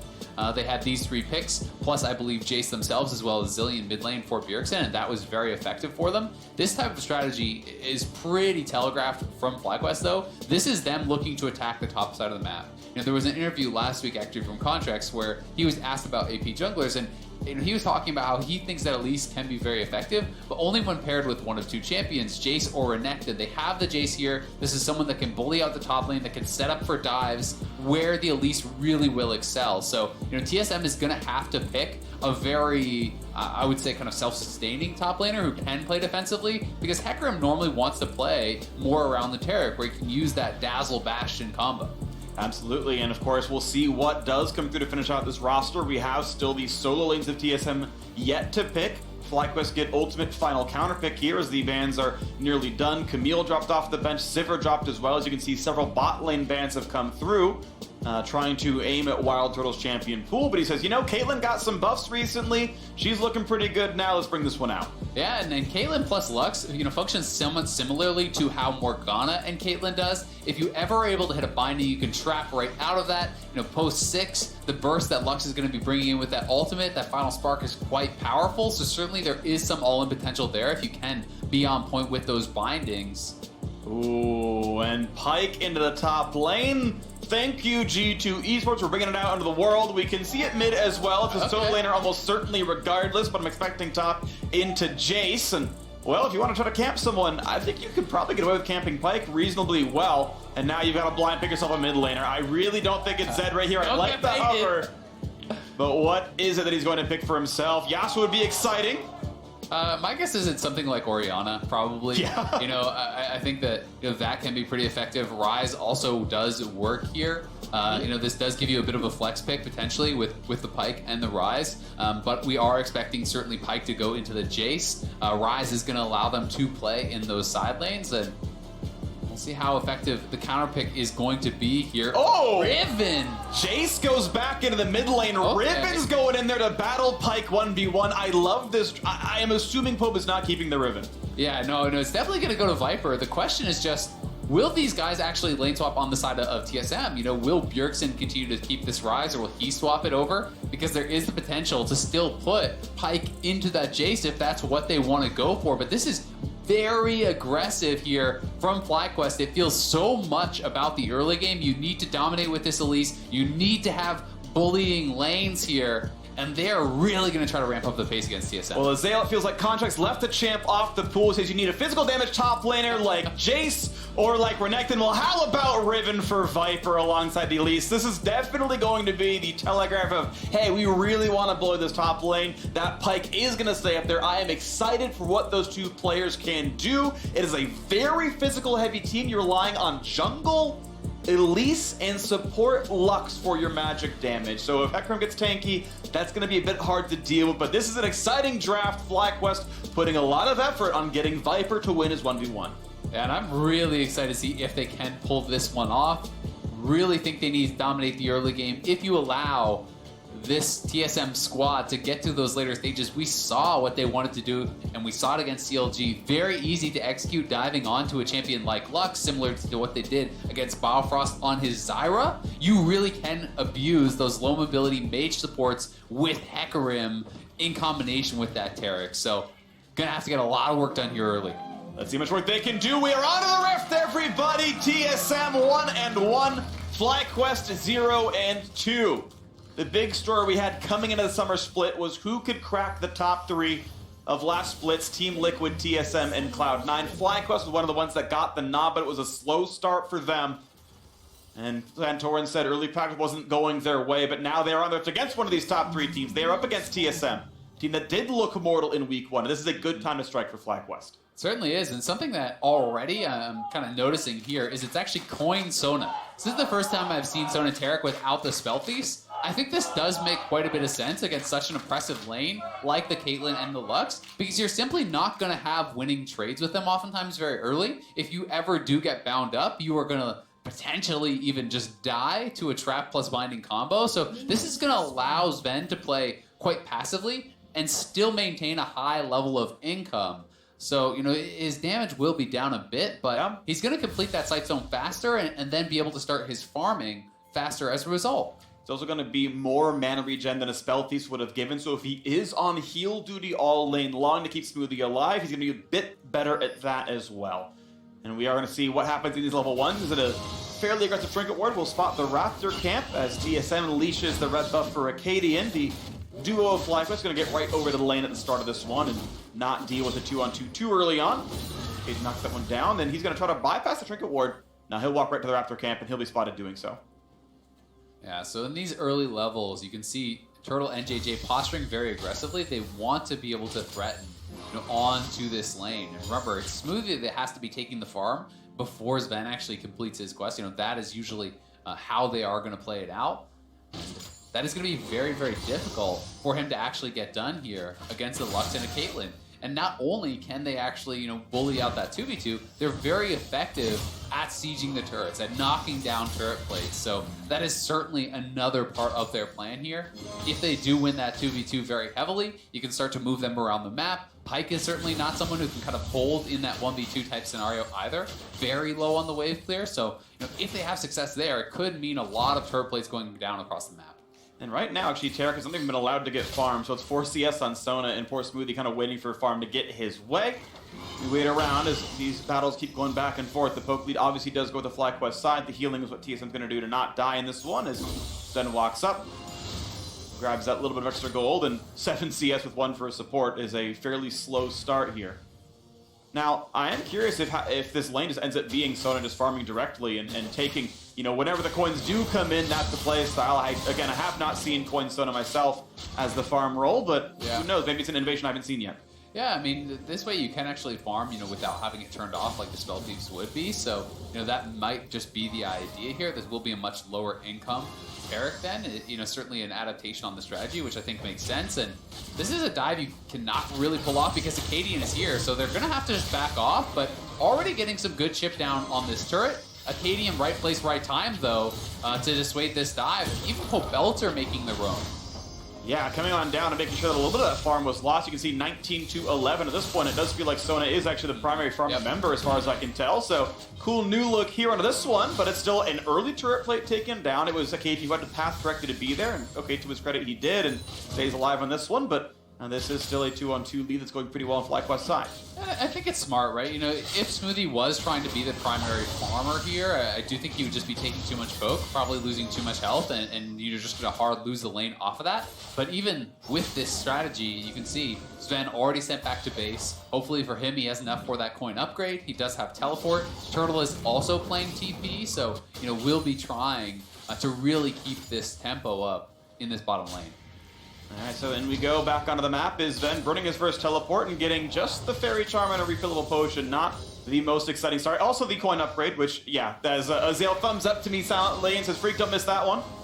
The coin upgrade, of course, probably the biggest thing you're looking for in that recall. You really want to get that early gold income.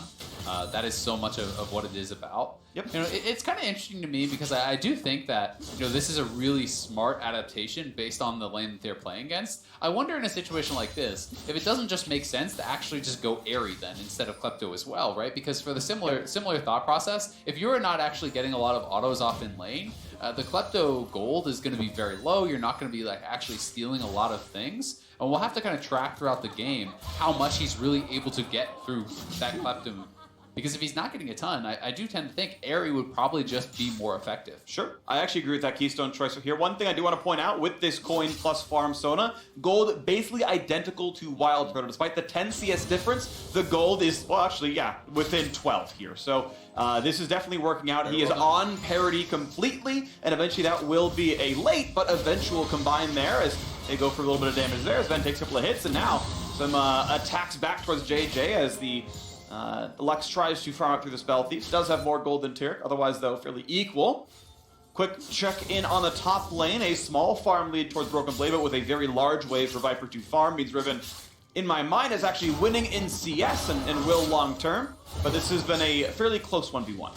Yeah, and thus far, you know, Santorin really hasn't made many moves. He did go down to that bottom side. It was answered by Acadian, so not really any commitment to that. Besides that, he's just been kind of power farming here. You know, he is up in experience over Acadian, currently level 5 to level 4, but it's not the kind of explosive early game that I think you're really hoping for as FlyQuest. I do think that you were hoping by the time Hecarim is 6, that Santorin has already killed a number of people or forced a lot of summoners or kind of, you know, created some sort of significant advantage for his team, and that certainly is not the case just yet.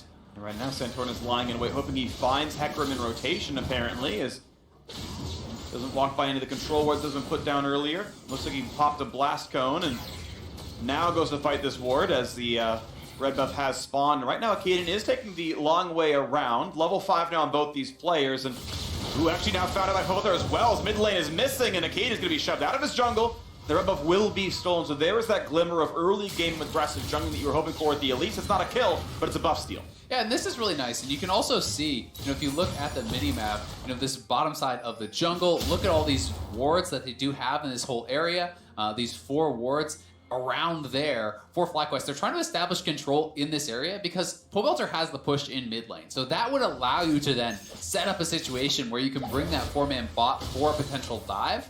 That is what they were kind of showing in those early levels. They haven't been able to pull it off thus far, but you know, that is the kind of thing that you do want to see. I will say it is a bit surprising to me, though, that he hasn't been playing more towards the Riven. That is where I was expecting them to have more focus, kind of around those solo lanes. And, you know, so far they've been happy to just have Pyke farming against this Riven evenly. Yep. And no significant advantage really has come from Viper's Riven pick. And I'm curious what the matchup actually looks like long-term, if it is one that, you know, flips on one item and going equal, and then suddenly you've got T-Mat and you win the game. Like, you know, I just don't know how that plays out, but that might be what's in their head. Yeah, and I do think, you know, Riven certainly will win the 1v1s. You know, there's a certain point in the game where, you know, you are starting to get tanky enough once you have a lot of CDR as the Riven. The Pyke is going to really struggle to even get you into execute range. But Pyke doesn't really care about winning that 1v1 unless you're diving him and actually killing him. His goal is more just push the wave, roam, and join these explosive team fights where Hecarim is going to be diving into the backline with a Taric ultimate, trying to get one of these squishy members low, and then all of a sudden Broken Blade can pop off in that fight and really start looking for the executes and the resets. Pretty good damage down here as Sven is now out of mana despite the very heavy regen build. The 4th plate almost taken under 9 minutes in. One of the benefits of this Aftershock Lux is it's very trivial to get demolish in that page and just get the chunks down. So 1100 health in that turret, but here comes TSM. Base checking at the wrong time. Vine hits one. After's on for a bit of durability, but Jade's got to flash, get away. But here comes the fear on top of Crescendo. Tarek stun lands as well, and the shield will not be enough. First blood comes in for Sven. Damage towards Turtle. Now we got Santorin coming in around. for Viper. Is this going to be a chance for FlyQuest to get anything done? No, Viper TPs looks like back to top lane, or it gets canceled by No, Pyke. it got I'm not canceled. sure. Yeah, Pyke must have canceled that because he was actually TPing on that pink ward. He was about to be in the middle of 4 people with Flash Ultimate up. That could have been huge for them, but we'll see if we can get a replay. I can almost guarantee you Pyke did interrupt that, as I saw the teleport was coming through on the map, and that is still a very nice play for TSM. They grab first blood for themselves. It goes to the Sona, so that is, doing a lot of work to equalize all the extra gold that the plates had given them. And here this is one more time. JJ is expecting that this play could happen. He just does not realize that it is already here. So base checking at the wrong time there. Acadian played this out very, very well. He gets on top of him, waits for him to flash to then ultimate. And yeah, that is... Oh, Viper was not quite in the brush. He was standing just outside the brush, so Broken Blade actually had vision to cancel that. But imagine this situation where Viper shows up on top of 4 stacked members and flash stuns with the ulti. Shock Blast comes through. Maybe something crazy is able to be turned around. Still, great job by Broken Blade, and that's TSM coming out on top on the bottom side of the map. Yep, good fight right there. It meant the bot lane goal between Sona and Caitlyn was equalized. As you mentioned, it does a lot to counteract what those plates had done earlier on. This is still FlyQuest up a bit of gold, though, and it's FlyQuest with the Cloud Drake afterwards, and Santorin had control of bot river. So this early game does look good for them. Broken Blade getting away. Yeah. I mean, I still just tend to think game state-wise, gold and everything like that, that's fine. But when you're looking at the compositions, I am very worried for FlyQuest's early game. The fact that, you were level 7 and Elise has not pulled off a single successful gank. This is not why you picked Elise. You pick Elise to slam the early game, to be constantly repeat ganking, not to be farming even against the Hecarim. And now the Hecarim is post 6. As these guys start to get more and more of their items, they can start to group up and force fights, and that is a situation where Elise just doesn't really want to be. Yep. But you can see the way that FlyQuest moving their team around the map. They know the 2-on-2 looks good for them, and they can obviously 2-on-1 the Pyke. They're trying to put Caitlyn in lanes where you can farm plates. They got off that bot lane, left it at 1, sent the duo top side. We know Rift Herald is alive here, and, there's 4 members in this river, so that might be picked up before too long. But they're trying to farm the first 14 minutes of the game off of TSM structures and using that early 2-on-2. What we have seen with Sona Tarek for a while now is they lose the early laning phase. It's the mid game they turn on. That's a bind on a 2, but it means JJ has to walk away, and here comes Hecarim again. Finds the fear, not the stun though. Isn't enough damage though. JJ trying to run away. Does not have the flash any longer, and he does walk away. The shields were enough to stay alive, bypassing the first 2 ultimates used by TSM. Yeah, the aftershock huge. Couple points in that W shield as well for JJ. Did help him out, and it was honestly a really nice sidestep, and now they're going in. And Crescendo on it too is a lot of damage. Smoothie gets the follow stun as well. Here the Katie just jumps in his time. Repel trying to get away. Smite it. Slowed down. Here comes the reinforcements. Is it enough damage? Binding not going to land. There's a root onto the front line. Looking at killing 1. Looking at a second. And JJ just gets blown down. TSM 3-0. Yeah, Bjergsen able to TP in from base, following up with the Realm Warp here too. And he's even looking like he wants to go for the Righteous Glory build. So this is the LPL special. Doembe really making this build quite popular. We haven't been seeing it in NA though. So this is going to be Seraph's very likely into Righteous Glory. And if you fully follow that Doembe special, it will be followed up by a Rylai's. And it's so strong for engaging, for brawling, for being up in your opponent's face and finding those initial fights. Well, the kills are going TSM's way. The objectives have been going for FlyQuest, though, as bot lane tier 1. We first turn to the game. Velter leeches local gold into that one, but this can be answered pretty quickly as Acadian picks up the Soul of the Rift Herald picked up now and has a minute to summon it if he wants plates with that. Otherwise, you can summon it later on and go for that secondary turret, 500 gold. Yeah, it'll be interesting to see how he does use it. I do tend to really like when they drop it pre-14 for just the guaranteed kind of 360 gold that you can get from that.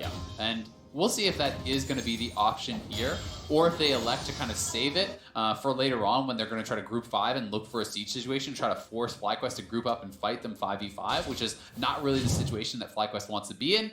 Here is the pro view replay. Bjergsen having TP'd in from base, avoiding that trap, gets in on top of JJ, and a nice combo able to knock him down. As soon as the aftershock is gone, if there's not a pre-shield, Lux is very, very squishy. There's no health built up. There's no MR or armor built up. So you are really reliant on that aftershock and on your positioning to kind of stay safe in these fights.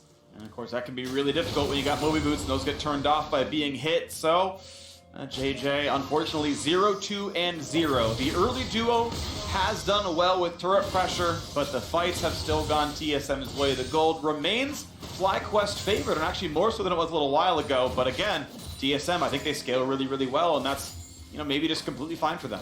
Yeah, and it's very interesting to see how FlyQuest is kind of trying to play this out, right? Because now the game becomes, once you're in this position where, yep, you didn't snowball the early game, it becomes about, can you avoid the team fight? Can you force TSM to constantly have to answer you in those side lanes? Because if FlyQuest can hard commit to a 1-3-1 style strategy and kind of never be forced to actually group and fight, then they're going to be in a pretty good spot to kind of avoid a lot of the power that Sonateric brings. But here is Acadian dropping the Rift Herald, trying to force FlyQuest to group up and answer them. They do get the charge, but they won't get much more off of that besides positioning on this Infernal, and that's where they want to go. They're trying to force FlyQuest to come to them for a 5v5. Yep, there we go. The flash crush not going to land those splits. The upright, here comes the engage anyway. Hecker in the middle, finds 2 Fears, gets that first kill, and a reset for Broken Blade, and they can certainly chase for more. Do they find the opening? Acadian goes down. Viper has arrived, and his fangs are sharp. 2 kills picked up for FlyQuest, turning the fight right around. Yeah, a bit of an overchase there from Acadian. The cooldowns were ending. He kept wanting more, hoping to get someone into low enough HP that Broken Blade could get another ultimate down, but they didn't have the follow-up. And Viper turns it around on them. That is a huge couple kills going the way of FlyQuest, which also results in that Infernal Dragon. Big pickup there, and this is feeling like a solid mid-game as FlyQuest are doing a pretty good job. The 0-2 start to the split. Maybe it's going to be turned around here with a fight of the eventual win over TSM. Watch that fight again. Sven just barely missing. Yeah, it actually looked like JJ maybe was kind of hooked out of that ultimate. I'm not quite sure. The Pike ultimate did hit him. Either way, they do knock down JJ, but the return damage is huge here as everyone from FlyQuest, those are the 4 main threats who are still alive. So Acadian going forward with that Taric ultimate falling off, he is not a tanky horse and does get knocked down very, very quickly. This is going to put Viper in a pretty nice position here. Viper now very strong in this 1v1. He has his Black Cleaver as well as the Caulfield, so he's sitting on a lot of CDR at this point in the game. And is going to really be getting to that point where he can dominate the 1v1 very easily. He's sitting 1,000 gold over Broken Blade. It's like 20% gold lead individually. That should be enough to give him a lot of say over how this matchup plays out. Taking down that bottom scuttle, no problem as well, and it still sits in this 2,000 gold lead for FlyQuest with 2 in-combat Drakes, which can help kind of withstand how much combat stats TSM have with their 2 Aura bots. Yeah, and I mean, anytime you can win a grouped-up team fight against TSM, that bodes so well because FlyQuest, for the most part, is wanting to play the 1-3-1. They are wanting to play the side lane. So, you know, TSM, it's on them to try to force the hand of FlyQuest with these hard engages. But the 3-man squad from FlyQuest that is going to be defending these turrets is quite safe. You have Elise, who can help to clear the waves out with the volatile Spiderlings. Lux has fairly good wave clear. Caitlyn does as well. You know, these champions are all in combination as a 3-man squad. Going to be able to clear out those waves pretty quickly, and hopefully for them, buy time for their Riven and Jace to be successful in the side lanes. All right, now we have 1.5 items in for Caitlyn as Wild Turtle has the Zeal, and the IE, of course, already done for a while now. The Seras has some time to go. The Sona about 2/3 of the way until that's going to turn all the way around from Archangels up, building toward the next item as well. Typical hunting guys coming through eventually. Not hunting guys, sorry. Abyssal Mask coming through eventually for Smoothie. But we're kind of in transition for a lot of the TSM purchases right now. Yeah, and the Abyssal Mask is going to be a lot further into the game than it normally would be because he was not farming in the early stages. Remember, this is a lot lower income than Taric often Default has. support Taric income. Exactly. Like, this is just a regular support Taric building a fairly expensive item. So it's going to be quite a while before he does finish that up. And you know, another thing I never really got to kind of talk about with the Righteous Glory here on Bjergsen that he's going to be building towards is also that both of the split pushers, people in the sidelines, are both going to be dealing physical damage. So you know, the Glacial Shroud in and of itself is just quite effective and quite an efficient item, whether you're going up against Viper or Pobelter. Yeah, exactly. You're not going to really want winning Elise in this game, and you beat JJ regardless, so I agree. It definitely super fits the bill based on game state, based on enemy composition. Now, has the Merc Treads to deal with CC, has some flat pen to get some more damage output in these fights later on. And you can see again, Viper very easily able to knock down these waves. Broken Blade putting a ward down, making sure he's not getting dove by the Elise. Mid lane tier 1 now falls as well, as FlyQuest seem to have the somewhat better 4-on-4. Granted, you've got Bjergsen up there in the top side, but this is a map state that feels like it's going FlyQuest's way. Yeah, definitely the case, but we all know how well a lot of these champions do scale. Sona, Taric, Ryze, and Hecarim, in particular, that 4-man squad, do just continually get stronger and stronger the later the game goes. I do think that they will start to outpace kind of a lot of the people that they're sitting across from when you're looking particularly at the Elise and the Jace. Those champions can, I think, struggle in the late game team fights compared to some of their opponents. So FlyQuest, though, doing a pretty good job thus far. They have knocked down 2 of the outer turrets. They're still up over 2,000 gold, and the Infernal, I think, really helping to kind of secure some of that advantage going towards the late game when they have 5 champions who are building AD and AP. This is, a fairly aggressive squad here. Now, once again, mid lane pushed in and answered by FlyQuest here as we wait again for this game state to push forward. 40 seconds on Drake spawn. That's going to be, I think, one of the big triggers here in this game. It's starting the action up once again. FlyQuest have been the team to have better control over neutrals. Now fighting for this ward right here, but have to respect what the engage could be over the wall. That ward that makes them feel very safe, and the Shock Blast pushes TSM right off. And this buy from Viper is so enormous going into this Infernal, but TSM is trying to look for the engage. Big stun stops it as well. Great the Terrical does absolutely nothing. There is no hard engage here. Yeah, and Viper just bought his Death Dance. He's now on Black Cleaver Death Dance at level 13, and he is ready to go. Spend 1-3, hack from over the top. JJ's gone already, but Viper, he wants blood. He gets one answered back, now fights for a bit more, but Brooklyn over the wall, almost in lethal range, not just yet though. 2 for 1 to FlyQuest, make it a third. They are winning these fights with 4 kills to 1. The disengage from FlyQuest was so good, and TSM stuck around. It looked like they wanted to try to fight it out or see if they could get something done anyway, but without the Taric ultimate, without that major cooldown, and with Viper on this huge power spike, Viper dives into the backline, essentially 1v3, and he's the one coming out on top. Massive stuff out of the marquee champion of the FlyQuest top laner. He's put in 10,000 games in this one at least, and it shows. 2-0 and 2, the big factor in this fight. Yeah, and that cocoon was absolutely enormous. The TP was committed. They decide to stay around, though. They're not fully retreating out of this. Now, notice Broken Blade is split off from the rest of the team. In goes Santorin. Wow, the flash from Sven was really nice, but they don't have the full complement of people there. Broken Blade was not there for the ultimate reset. And look at Viper, he just gets right in on top of Sven, knocks him down, takes Smoothie out. And TSM in disarray after that failed engage. FlyQuest get the Baron and will now be able to move over towards this Infernal and look to grab that as well. It seems to be one of the ways you have to try to beat this Sona Taric sort of team is find a way to withstand the Taric ult to not get burst out, but then have burst damage yourself that can't sustain through it. And Riven, who is ahead, diving a Sona without any armor is a pretty good way to knock someone down before the heals can really matter. Yeah, I mean, it's pretty insane. Viper is up 2k now on his lane opponent and has double Infernal, which is a tremendous amount of additional AD at this point in the game. So that value is really skyrocketing for them. And with this Baron buff, they are in a position where they could snowball this game and close it out. TSM, really looking like they do not have the answers right now. So they are going to try to just pull the map apart. They're putting Bjergsen out to the side lane here, having him split push, and they're looking to just trade gold for gold because they know that they are behind, and if you can trade equally from that spot, it's going to be pretty good. Well, you can see a 5, almost 6,000 gold with Baron buff on for 2 minutes. They're pushing in for even more here, looking at the inhibitor tower itself. Now, ults are up for the TSM contingent, but if they even press those buttons or they win the fight. As we wait and go back and forth across these lanes, Viper once again in the bottom lane. Broken Blade gonna have a pretty hard time fighting him out of this one. Does have a bit of wave through it. Baron minions are quite tanky against champions. I mean, Broken Blade can't do anything at all in the 1v1. I think Viper wins the 1v1 under Broken Blade's turret at this point in the game. So, it's pretty brutal when the Viper is on 40% CDR from ahead with a Death Dance. You just don't have the damage to actually get him low before he knocks you down. So TSM is constantly going to have to send a second member down to support, and that is why they are looking potentially for an engage down here. Bjergsen moving down is around. They're at least going to clear it out.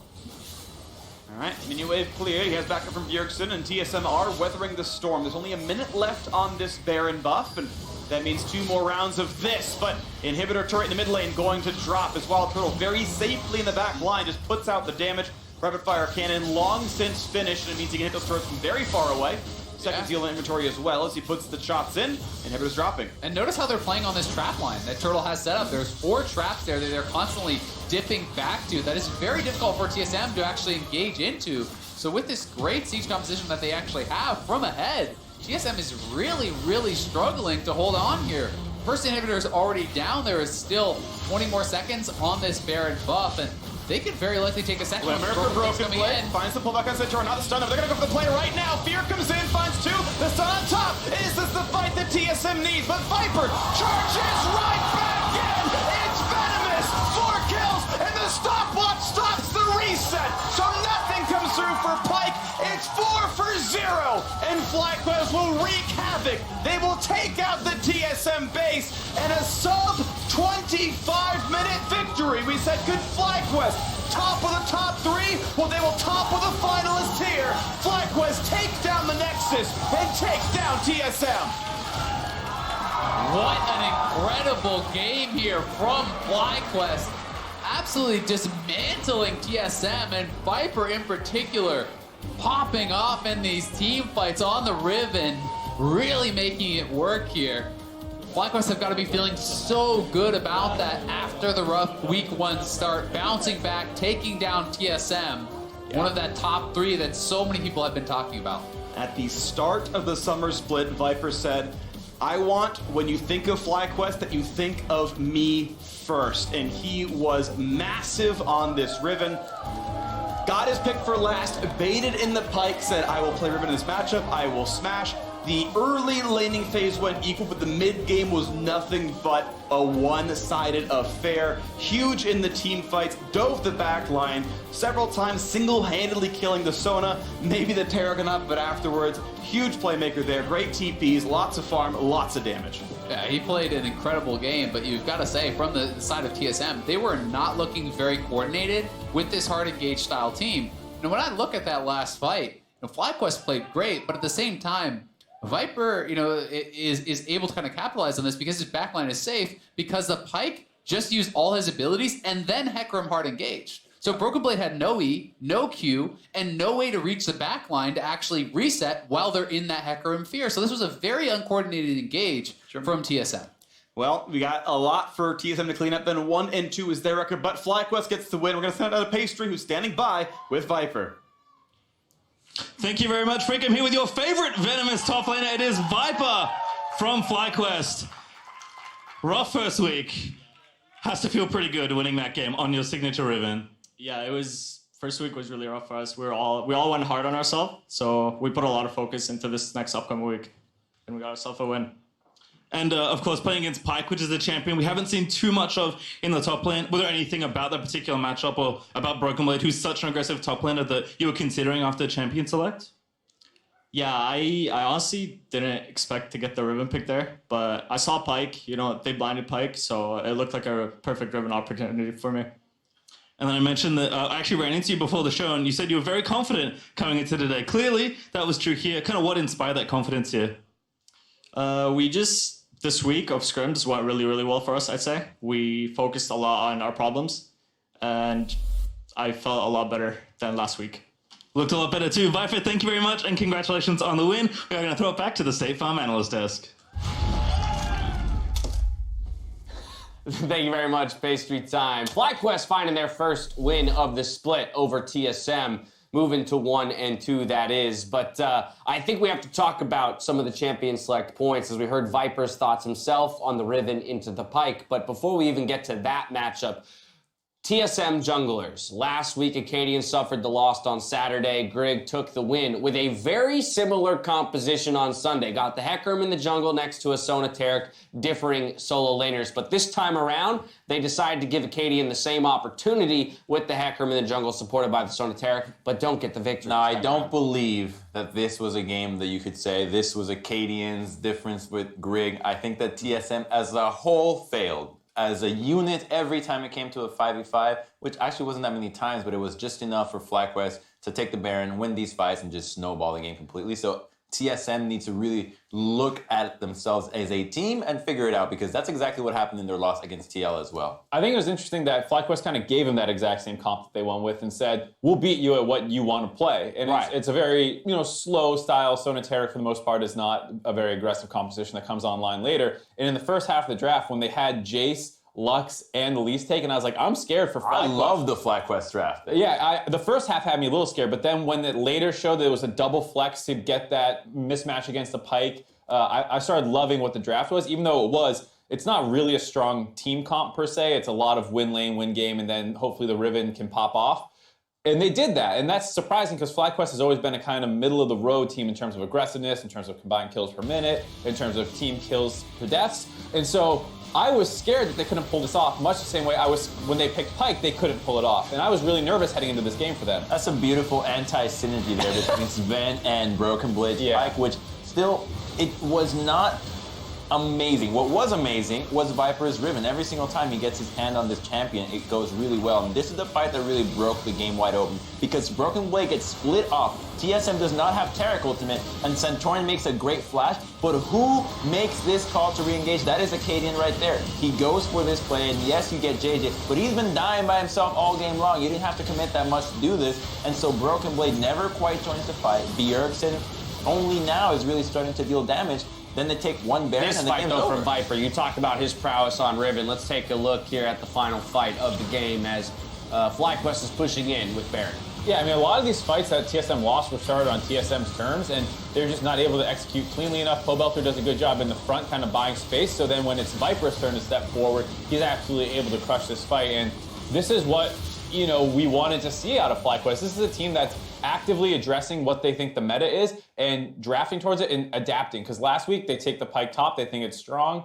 It doesn't go well, but they don't give up, they don't abandon because they're focused on improvement. And to some degree, this goes back to the conversation we were having around teams and whether or not they should be playing standard or looking for more creative picks. To me, the way that FlyQuest has approached the summer split, and in a sense supported by Invert's interview that he gave us last week, is that they have decided to attack the game in a different way, to find more creative ways to play. And to your point, Mark, there is some fear in that, right? There is some fear that you don't ever get to that level and you've just sacked a whole bunch of your regular season games while not being able to live up to it. Well, this time around, this is the first piece of evidence we have from FlyQuest that their new direction, they're finding some footing and they might be able to continue to climb this way. And they're ready to bust out the Riven at any time. It's a champion that you're not going to be able to ban out. You don't want to ban Riven in the first phase, even in the second phase, so you don't waste it, but you always know it's in the back of your mind when you're up against Viper, and then they bust out JJ with the Lux. Now we've seen better Luxes, but he still had it, and he was landing key binds in team fights, and that is what really counts. And I think for me, in the conversations before the season started, we're talking about what's FlyQuest's ceiling.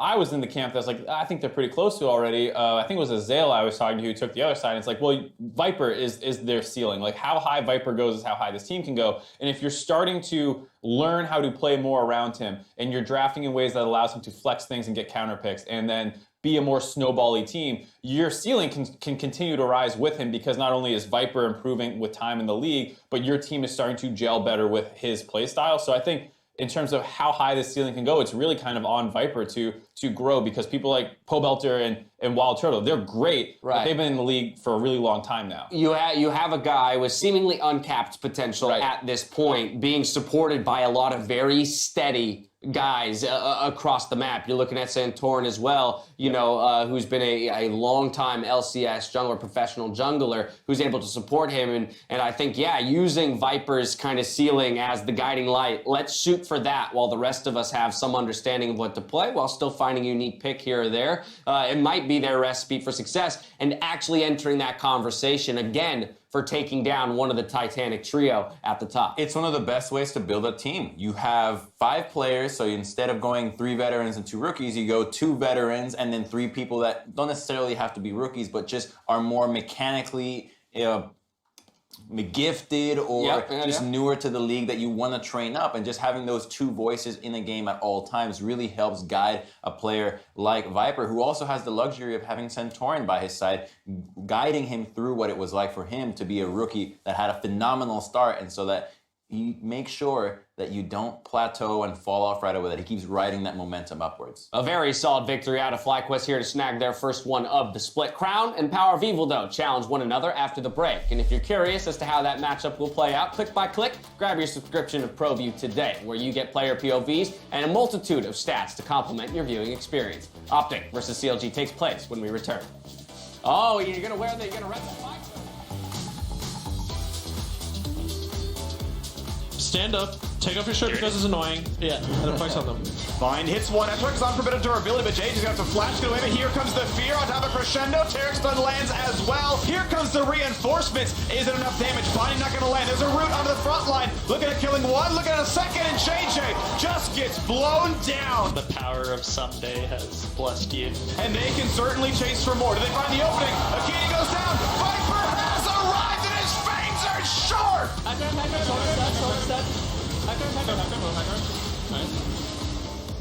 Rise? Yeah, I can shoot him. I'll kill Tarek. I'm on Rise. I can shoot him? Yeah. Nice. Is this the fight that TSM needs? But Viper charges right back in. It's venomous. 4 kills, and the stopwatch stops the reset. FlyQuest will wreak havoc. They will take out the TSM base and a sub 25-minute victory. You got your own car with your own insurance. Thanks, Steph. No more driving that old hand-me-down.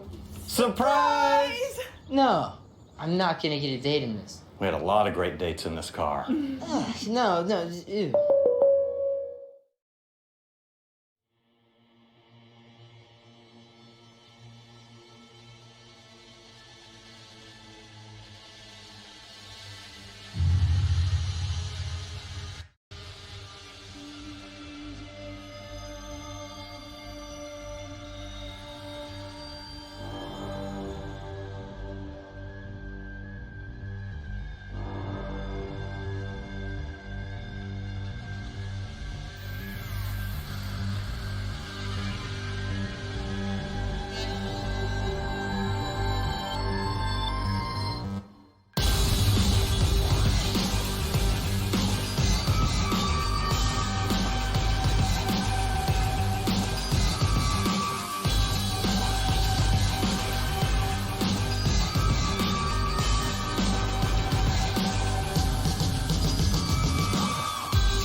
Keep moving on.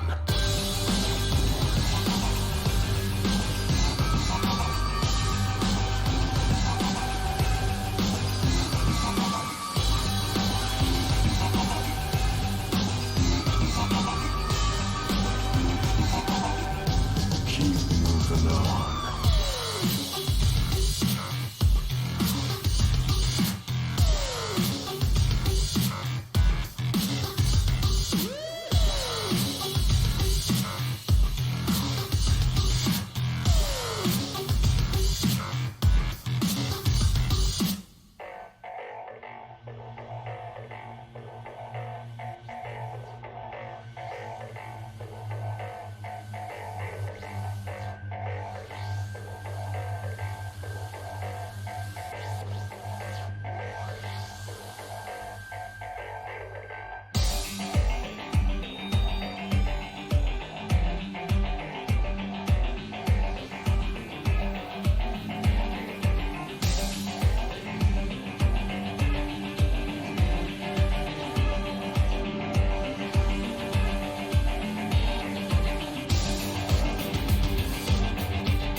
And they say I have a grim sense of humor.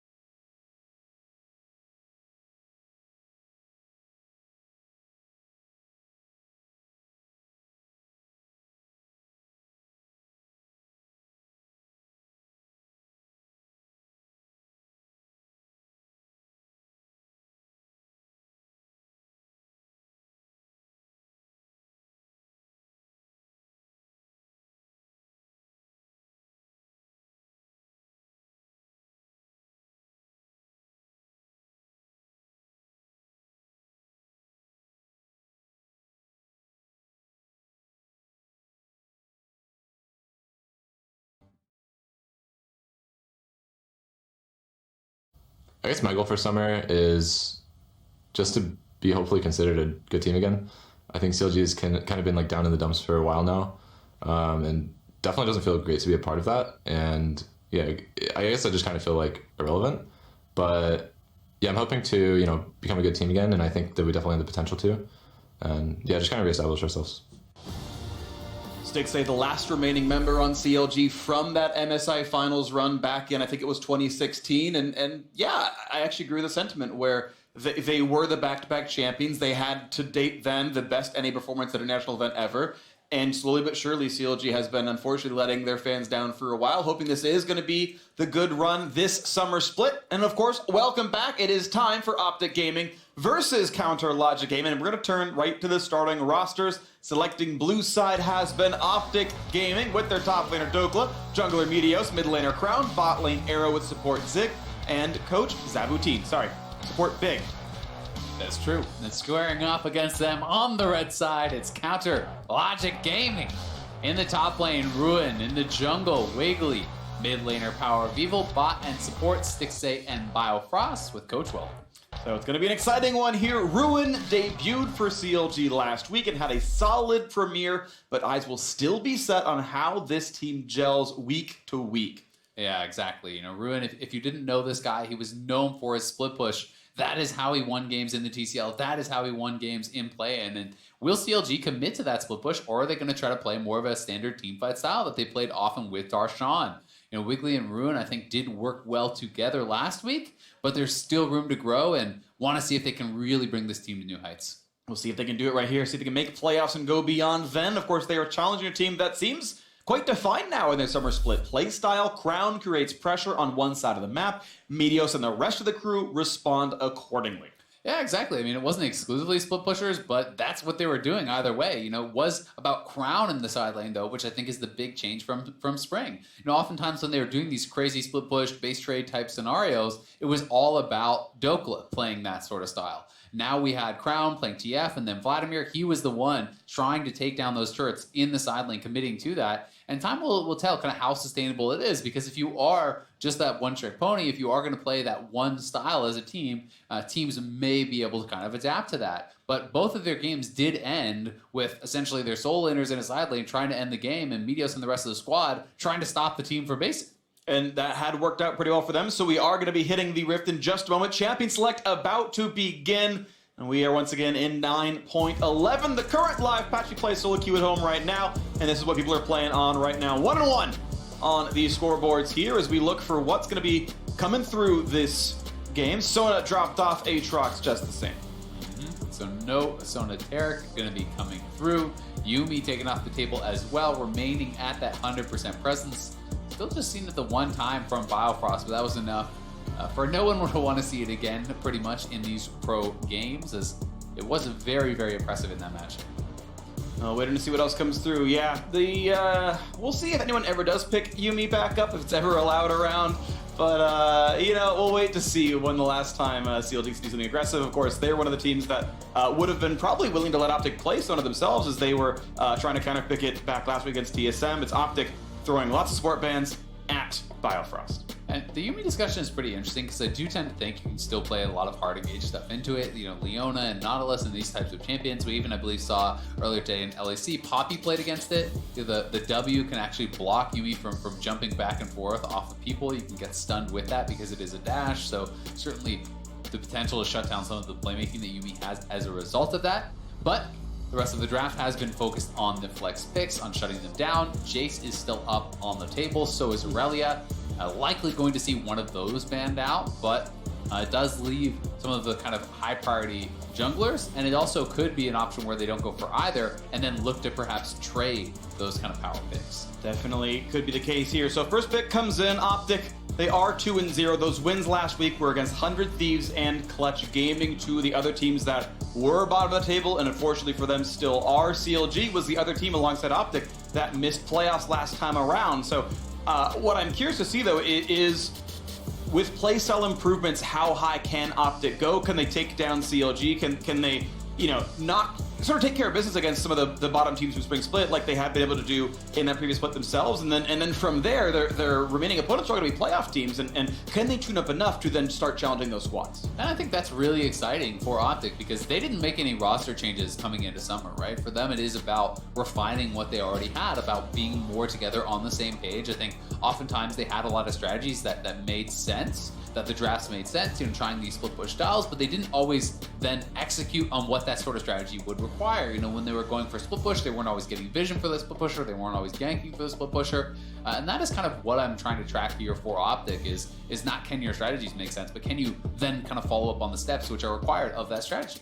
And so we'll see what comes through. Very high profile pickup, and Salas was grabbed right off the top of this one. Ruin takes Aurelia as the flex between him and Power of Evil. So I'm expecting it top lane personally.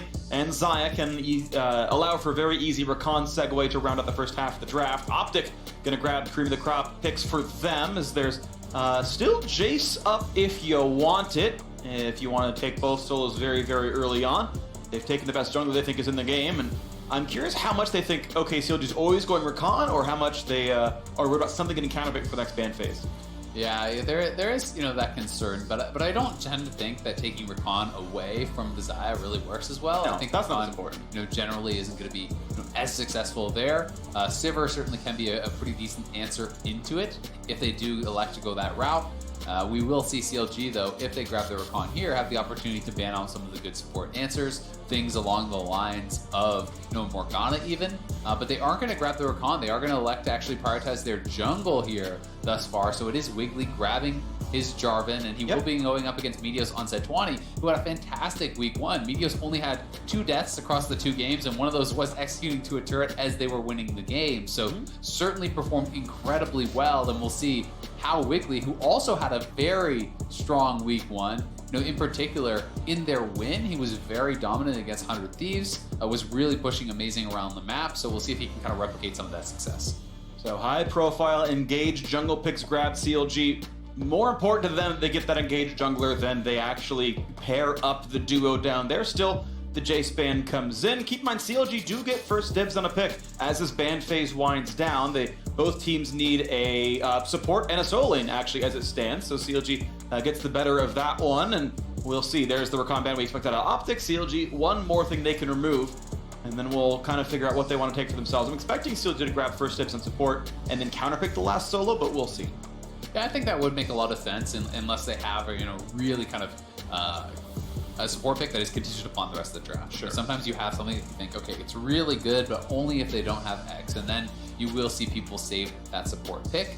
The Leona ban, pretty interesting there, as it's often seen as kind of a recon counter. I've seen that be very effective a lot of times. This may also be hinting towards the fact that CLG wants to go with a different mage support. You do also see Leona as a very strong answer to things along the lines of Azara that he played last time. If you want to play those sort of pokey styles, Engage is often very, very tough to deal with.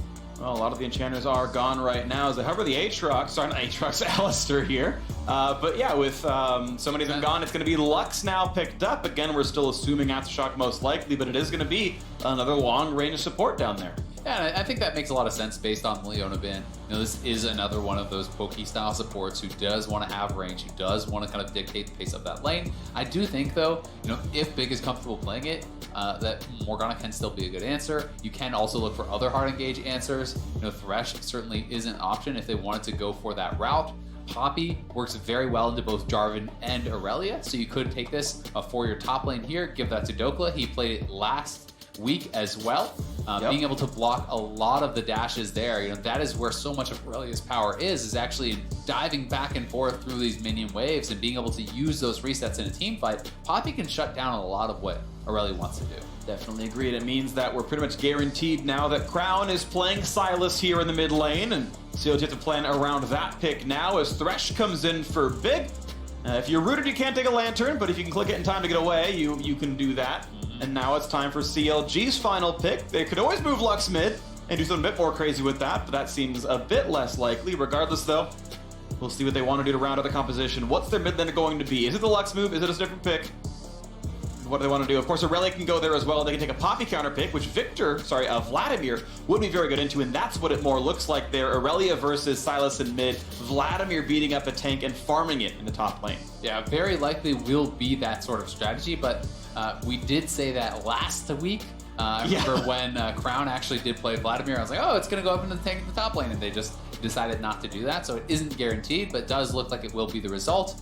Aurelia also works fairly well into Silas and has an ultimate that is not very impactful if you do steal it. Great, you throw out the R, but you don't have any resets, you don't have any Qs to actually use off of that. So Vladimir should be able to kind of force out a lot of magic resist also from Dokla, and that is something that I always think is very important when you are talking about a tank.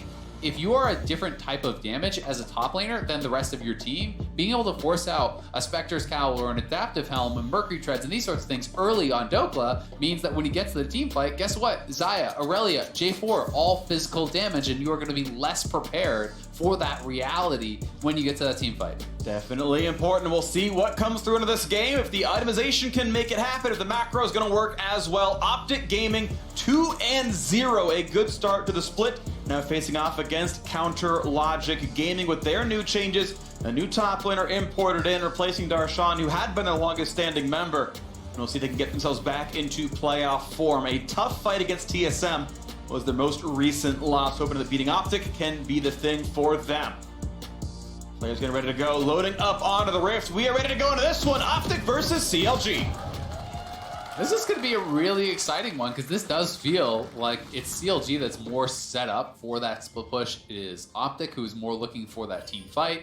Now this is 2 out of 3 games here for Optic where they essentially have their main consistent damage dealer is only Arrow, right? They do have these 4 pseudo frontliners and then Arrow. That's a lot of faith in this marksman player to be getting work done in the team fights. Yes, Crown can put forth some bursts, but he is not going to be the one to actually be winning that fight on his own. It becomes very heavily reliant on that Sivir, and it's cool to see them putting that faith in him once again. Yeah, and to his credit, I think Arrow has come a little bit back more toward form this split. But you think back when he was on Phoenix 1, that was an MVP performance. He had that title to his name, but it hadn't been the same for him in the last year and a half or so. This feels like he's kind of getting back to that form. He's been a good performer so far. Weaker opponents to be clear, but still a possibility now. PoE, and it's going to be a good guess. That's a good start. A lot of damage. Nice. Even they're going to maybe have it. Ignite will not be enough. PoE will walk away, but he's down a summoner spell.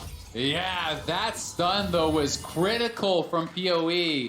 Stunning up 3 members. The only thing that kept him alive there, and perhaps if Optic is more willing to commit to it, they could have flashed over the stun and guaranteed that kill, but you were never certain that you're going to be able to get it. And they actually do end up getting both summoners from PoE because he has to TP back to lane since they waited so long to do it. So that was honestly a great play here. This is from PoE's vision. He did actually spot someone up on that top side, but assuming that's the jungler, not the bot laner, he had no vision of these guys, but that stun was massive. The boomerang blade does connect on both sides. Crown getting that first passive reset and the stun, and now bound to the bottom side. Well, 2 hooks for 2 so far. Big's having a really good start as Biofrost is chunked to just 200 HP. Yeah, look at Arrow, though. He's He's already because I don't believe he had time to go back to base, so spending the spells in mid lane and then having to walk straight down to bot, he is already out of mana. Yep, not only was he in the mid lane fight, he actually queued one of the brushes in his jungle because he didn't know if they got invaded upon. Yeah. Threw it, didn't hear any sounds, but said, you know what, let's take the safe road anyway. So yeah, 2-3 Qs on cooldown, and that is a very difficult start. Now it comes to the part where you get level 2 and you start using the spell shield. And as someone who has played actually Sivir Deluxe a couple times in bot lane, you have this mind game of your spell shield versus her E, the Lucid Singularity, and if she doesn't pop it, you just burn spell shield and it's a 20-second cooldown for nothing. Yeah, it's really kind of funny watching how some people will play against Sivir. Another thing you do sometimes see players doing is actually intentionally shooting a skill shot to the side of them, trying to get the, you throw a binding, intentionally basically missing out to the side, and hoping that they will, reaction use the spell shield. And then it becomes, is the Sivir good enough to actually sit on that spell shield until they can guarantee that it's going to hit confirm and then use it? Yep. And that becomes a pretty high-level mind game. And will be fun to follow that. But up on the top side, Ruin is playing Klepto Vlad. He wants to farm off of Dokla. He wants to scale up and really put himself in a good position to be dominant not only in the team fights, but also in the side lane, which is really where he loves to play. And puts his trinket down to make sure he can stay safe and wants to go right away onto harassing Dokla off some of that farm. Doran's Ring is such a curious start here, though, for the Vladimir. I can't say I've really seen that at all. It's almost always going to be a Dark Seal, or even if you want to have more potions, that you can go that route, or you just go Doran's Shield.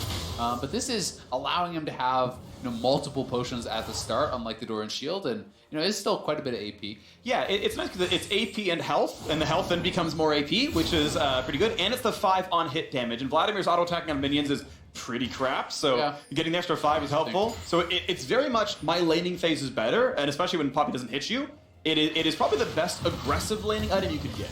Yeah, it's definitely interesting. If you're saying, hey, I don't need the extra potions from the Dark Seal, I don't need the regen from that, I'm not going to be getting harassed, so Doran's Shield isn't the answer. In these types of situations, a lot of players will just try to go the greedy buy, which is going to be something like a Ruby Crystal, and go quickly into CDR. But again, as you say, that is less aggressive. You don't have the AP, you don't have the on-hit, help your CS in. So, pretty interesting choice. We'll see how it works out for Rin.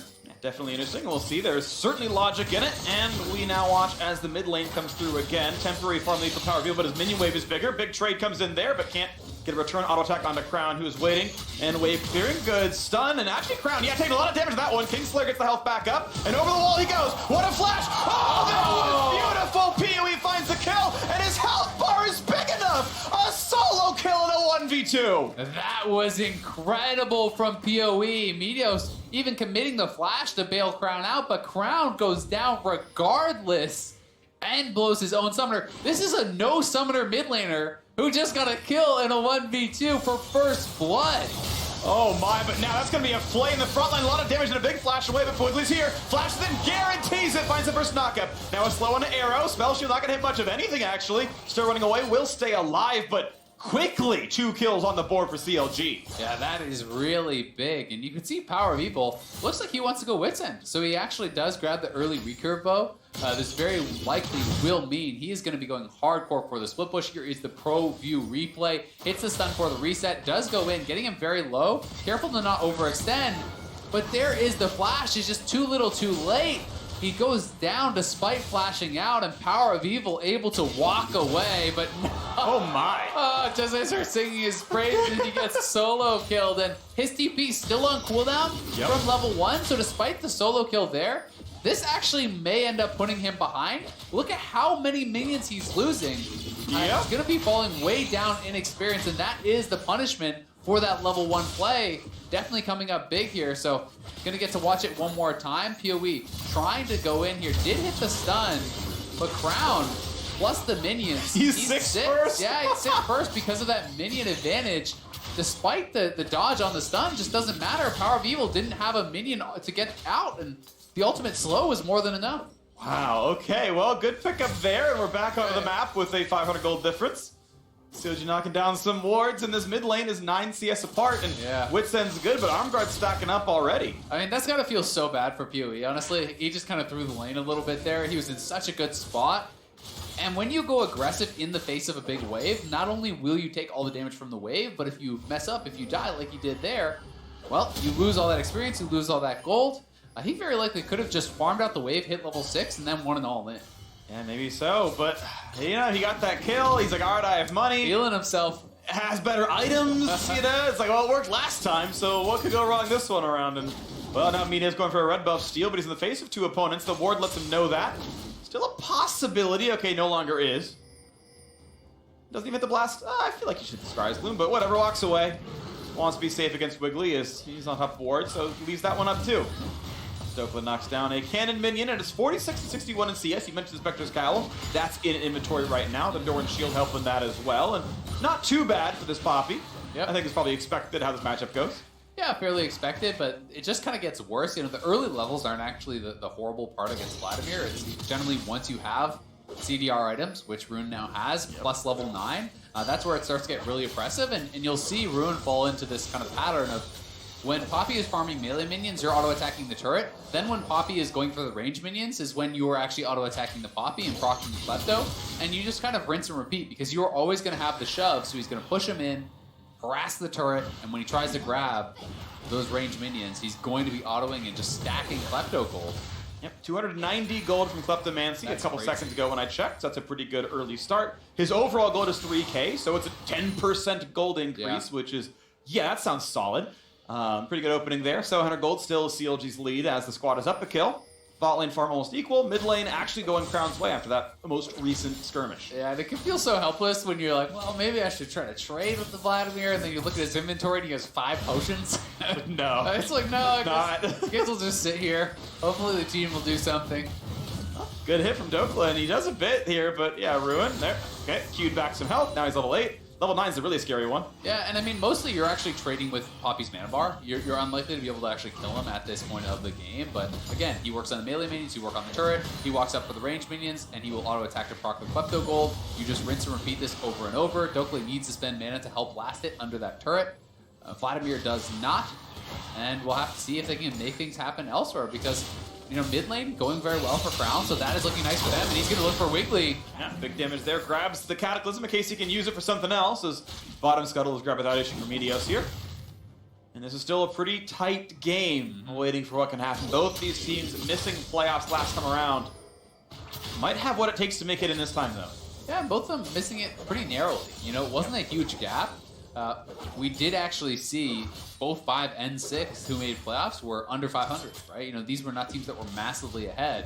You know, Optic and CLG sitting around, I believe, 7 wins in that sort of area. So certainly, you know, we're only a game or 2 behind what that playoff pace was. And with some improvements, certainly can look to challenge for it. But the difficult thing is, you know, as we heard Santorin talking about earlier today, is that it's not just teams coming in at the same level. Some teams are improving and getting better and better. So you have to make sure you're not only improving, but improving faster than your opponents if you want to have a better result. And Double earlier talked about the fact that he wants more North American teams to step up to have better competition across the league. And, well, in a lot of cases, I think we've had a fairly competitive summer split here with some of the top dogs taking some losses. We just had FlyQuest vs TSM, a very exciting results as well. And now Biofrost is making his move around the map. He's got himself brown boots. He's got the upgraded spell thief, looking for some ward coverage to maybe remove as he knocks on his control ward, and his Xayah will be alone under the turret. Yep, and he is going to be able to potentially look for something. You know, if you can actually find an opportunity for a play at level 6 with Ignite, you do have a fair amount of burst on that Lux, so certainly can look for something if the opportunity does rise. But Optic happily farming up. You know, everyone doing pretty well across the board. Yes, there is some cause for concern in that Poppy 1v1, but Poppy wants the team fight. And Sivir, you know, once you start hitting those items, is going to be enabling a lot of these guys fairly well and putting out a lot of damage yourself. There's a big thing I want to point out with Biofrost right now. His support item gold is catastrophically low. 279. By comparison, 611 for Nomad's Eye. So the Sight Stone's already done for big. Biofrost is halfway there only. He's not been able to hit turrets, not been able to hit champions. CLG do not have wards. Yeah, and that is a situation that you can sometimes fall into when you want to get AP, you want that damage from the spell thieves. But if you are nervous about getting hooked, if you're playing into lanes such as Thresh and Blitzcrank, sometimes you're not actually comfortable to get those auto attack trades off and to be constantly moving up, you know, and harassing. And if you're not constantly proccing spell thieves, it is garbage. Oh, what a play! What a play! Big does pull Wiggly out, but stun comes in, could be hit again. Crown not able to come forward. Looks like he's got the E going the other way anyway, and Well, Wiggly loses the summoner spell in big. Every hook I've seen has landed, and that play was nice as well. Yeah, very nicely timed play. Doesn't just drop it immediately, waits for the flag and drag, and is rewarded with the summoner. So now perhaps in a situation like this, as Biofrost, maybe you should just go coin as well. You know, if you're not comfortable harassing and poking with the Spell Thieves, it's the gold generation is terrible, right? Yep. You know, that is where it is. So coin is always kind of considered to be that more passive item, and could have been a better choice here. Okay, well now a stun towards Crown. Big damage here. A flash gets him away as now the re-engage is in for Meteos. Now it's a flash with Wiggly. Is stunned up. Will it be the re-engage? No, it's Catio's actually pushing Meteos out. He's now gone. As, yeah, that's a pickup on Wiggly. Now that stun comes in. What a teleport for Dokla. Looking at round 3 as Biofrost is stunned. And 3 kills in a row. Optic have the eye on the prize. 5-man mid for Optic. It's them TPing in. It's them answering that play so quickly. Rune just decides to stay top lane. Maybe didn't feel like he could actually change the course of that fight, but Optic is going to get so much out of this. Should be able to get some turret plates, get the kills, grab the dragon. Feeling pretty good about it. Feeling very good for an Optic fan right now. They've got the gold lead, the Drake, and that was a huge pickup. Now Crown 2, 1, and 2. Watch that fight once again from Optic. Slaughter. Yeah, here this is one more time, but Meteos right place, right time to answer the fight. He does go forward. Crown doesn't have his abilities up yet, so it does look like it's starting to turn around a little bit the other way. Then the cooldowns come up for Crown. One rotation takes down Wiggly. Dokla does arrive, hits the wall stun on Power of Evil. He falls as well. TP coming from top lane, TP coming from bot lane. Optic fully committing to the fight. And you love to see a team that is on the same page like that. Huge pickups right there. Essence Reaver completed for Arrow, who shows up and got a kill onto that fight. Of course, Dixie has this item himself, but this is still a very solid game. It's flipped around, the gold lead now. Optic plus the move speed helping as well. Plates are gone, no turrets killed, but a little bit of gold picked up across these various lanes. And Rift Herald still spotted out. Luxy making sure that they can feel safe. And yeah, 3 plates apiece, kind of split across the lanes. Ruin doing most of the fun for CLG. I believe he's the richest member on that team, and yeah, he's actually 1,000 gold over anyone, pretty much, on the CLG side. So this is very much going to be the Ruin show. It feels like if CLG's to win. Yeah, and this is how he played so many games in the TCL. That is how they won. Was, yep, things aren't going necessarily that well elsewhere, but they're going great for Ruin. He is optimizing his farm. He is really prioritizing himself, and yeah, CLG is basically just a couple hundred gold behind, despite the fact that they're 2 kills down, despite the fact that there is a pretty big farm advantage for Optic in the mid lane as well, thanks to the fact that Ruin has Klepto, has farmed away at some of those turret plates, and also has a CS advantage. We're at 475 from Klepto, so that is still a key ton part of it. Minutes. Yep, it's still about, well, now bet under 10% of his gold. 5,800 on him as a champion. But doing some nice stuff right there and building towards high damage. Needlessly large rod picked up now as well, as the Protobot's already completed. Now what's next? As Optic moves forward, Meteos gets bound, but gets away. The thing that's kind of interesting to me about Klepto is I think people sometimes focus too much on the gold that's from it and forget that it actually does have combat power as well, because you're picking up elixirs, you're picking up additional sustain in the form of potions throughout the game. So, you know, it's not just the gold. Certainly that is mostly why you're going there, but you are not sacrificing all combat power by grabbing it. You know, when he does grab elixirs of sorcery and iron and these sorts of things later in the game, it's going to be helpful for the team fights too. Yep. Meanwhile, he's got an elixir of plus attack damage and physical damage leech, so unlucky there in the inventory.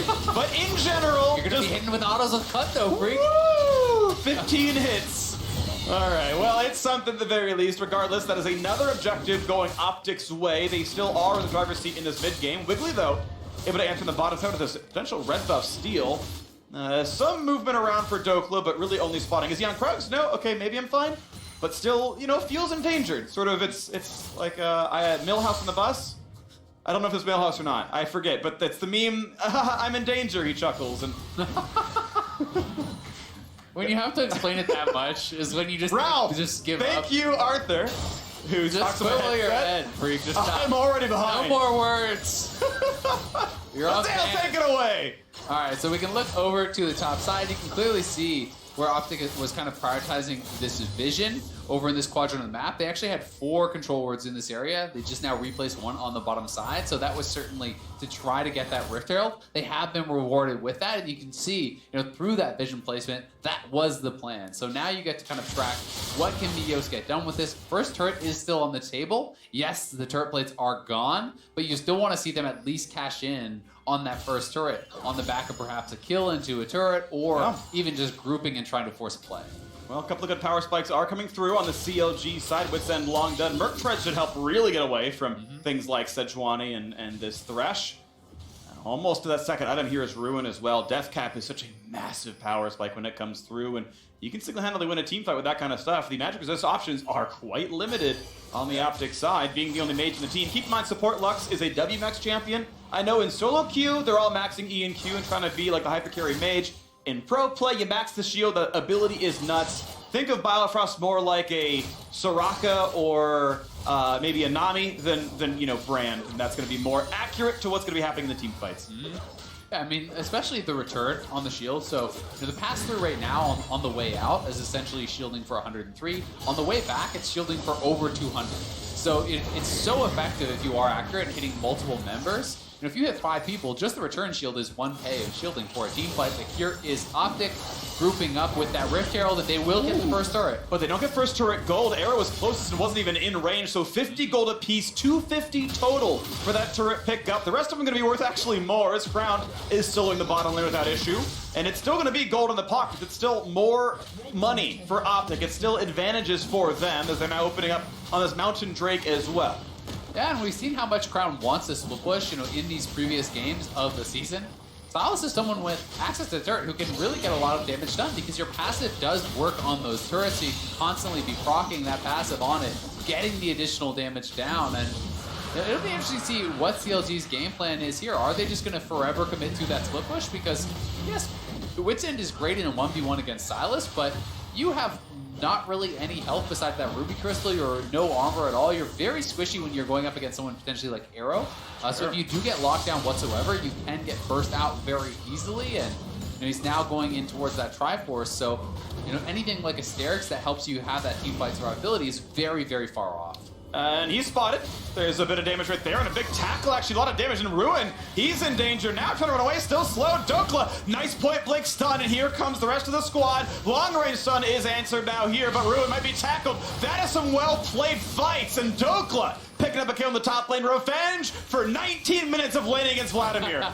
It's a nice punish, honestly. Lazy recall there does get a lot out of it, taking him down. Dokla's now sitting 2-0.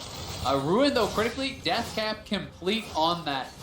So now he is very, very strong. He has the CDR, he has the Death Cap, and you can get to that point where you are able to one-round the backline. Yes. But the difficulty for him is going to be, can you get through all these frontliners, the Poppy and the Sejuani and the Thresh, who are going to be in your face and trying to push you away? Because if you cannot, it's certainly going to be much less effective against a lot of these people.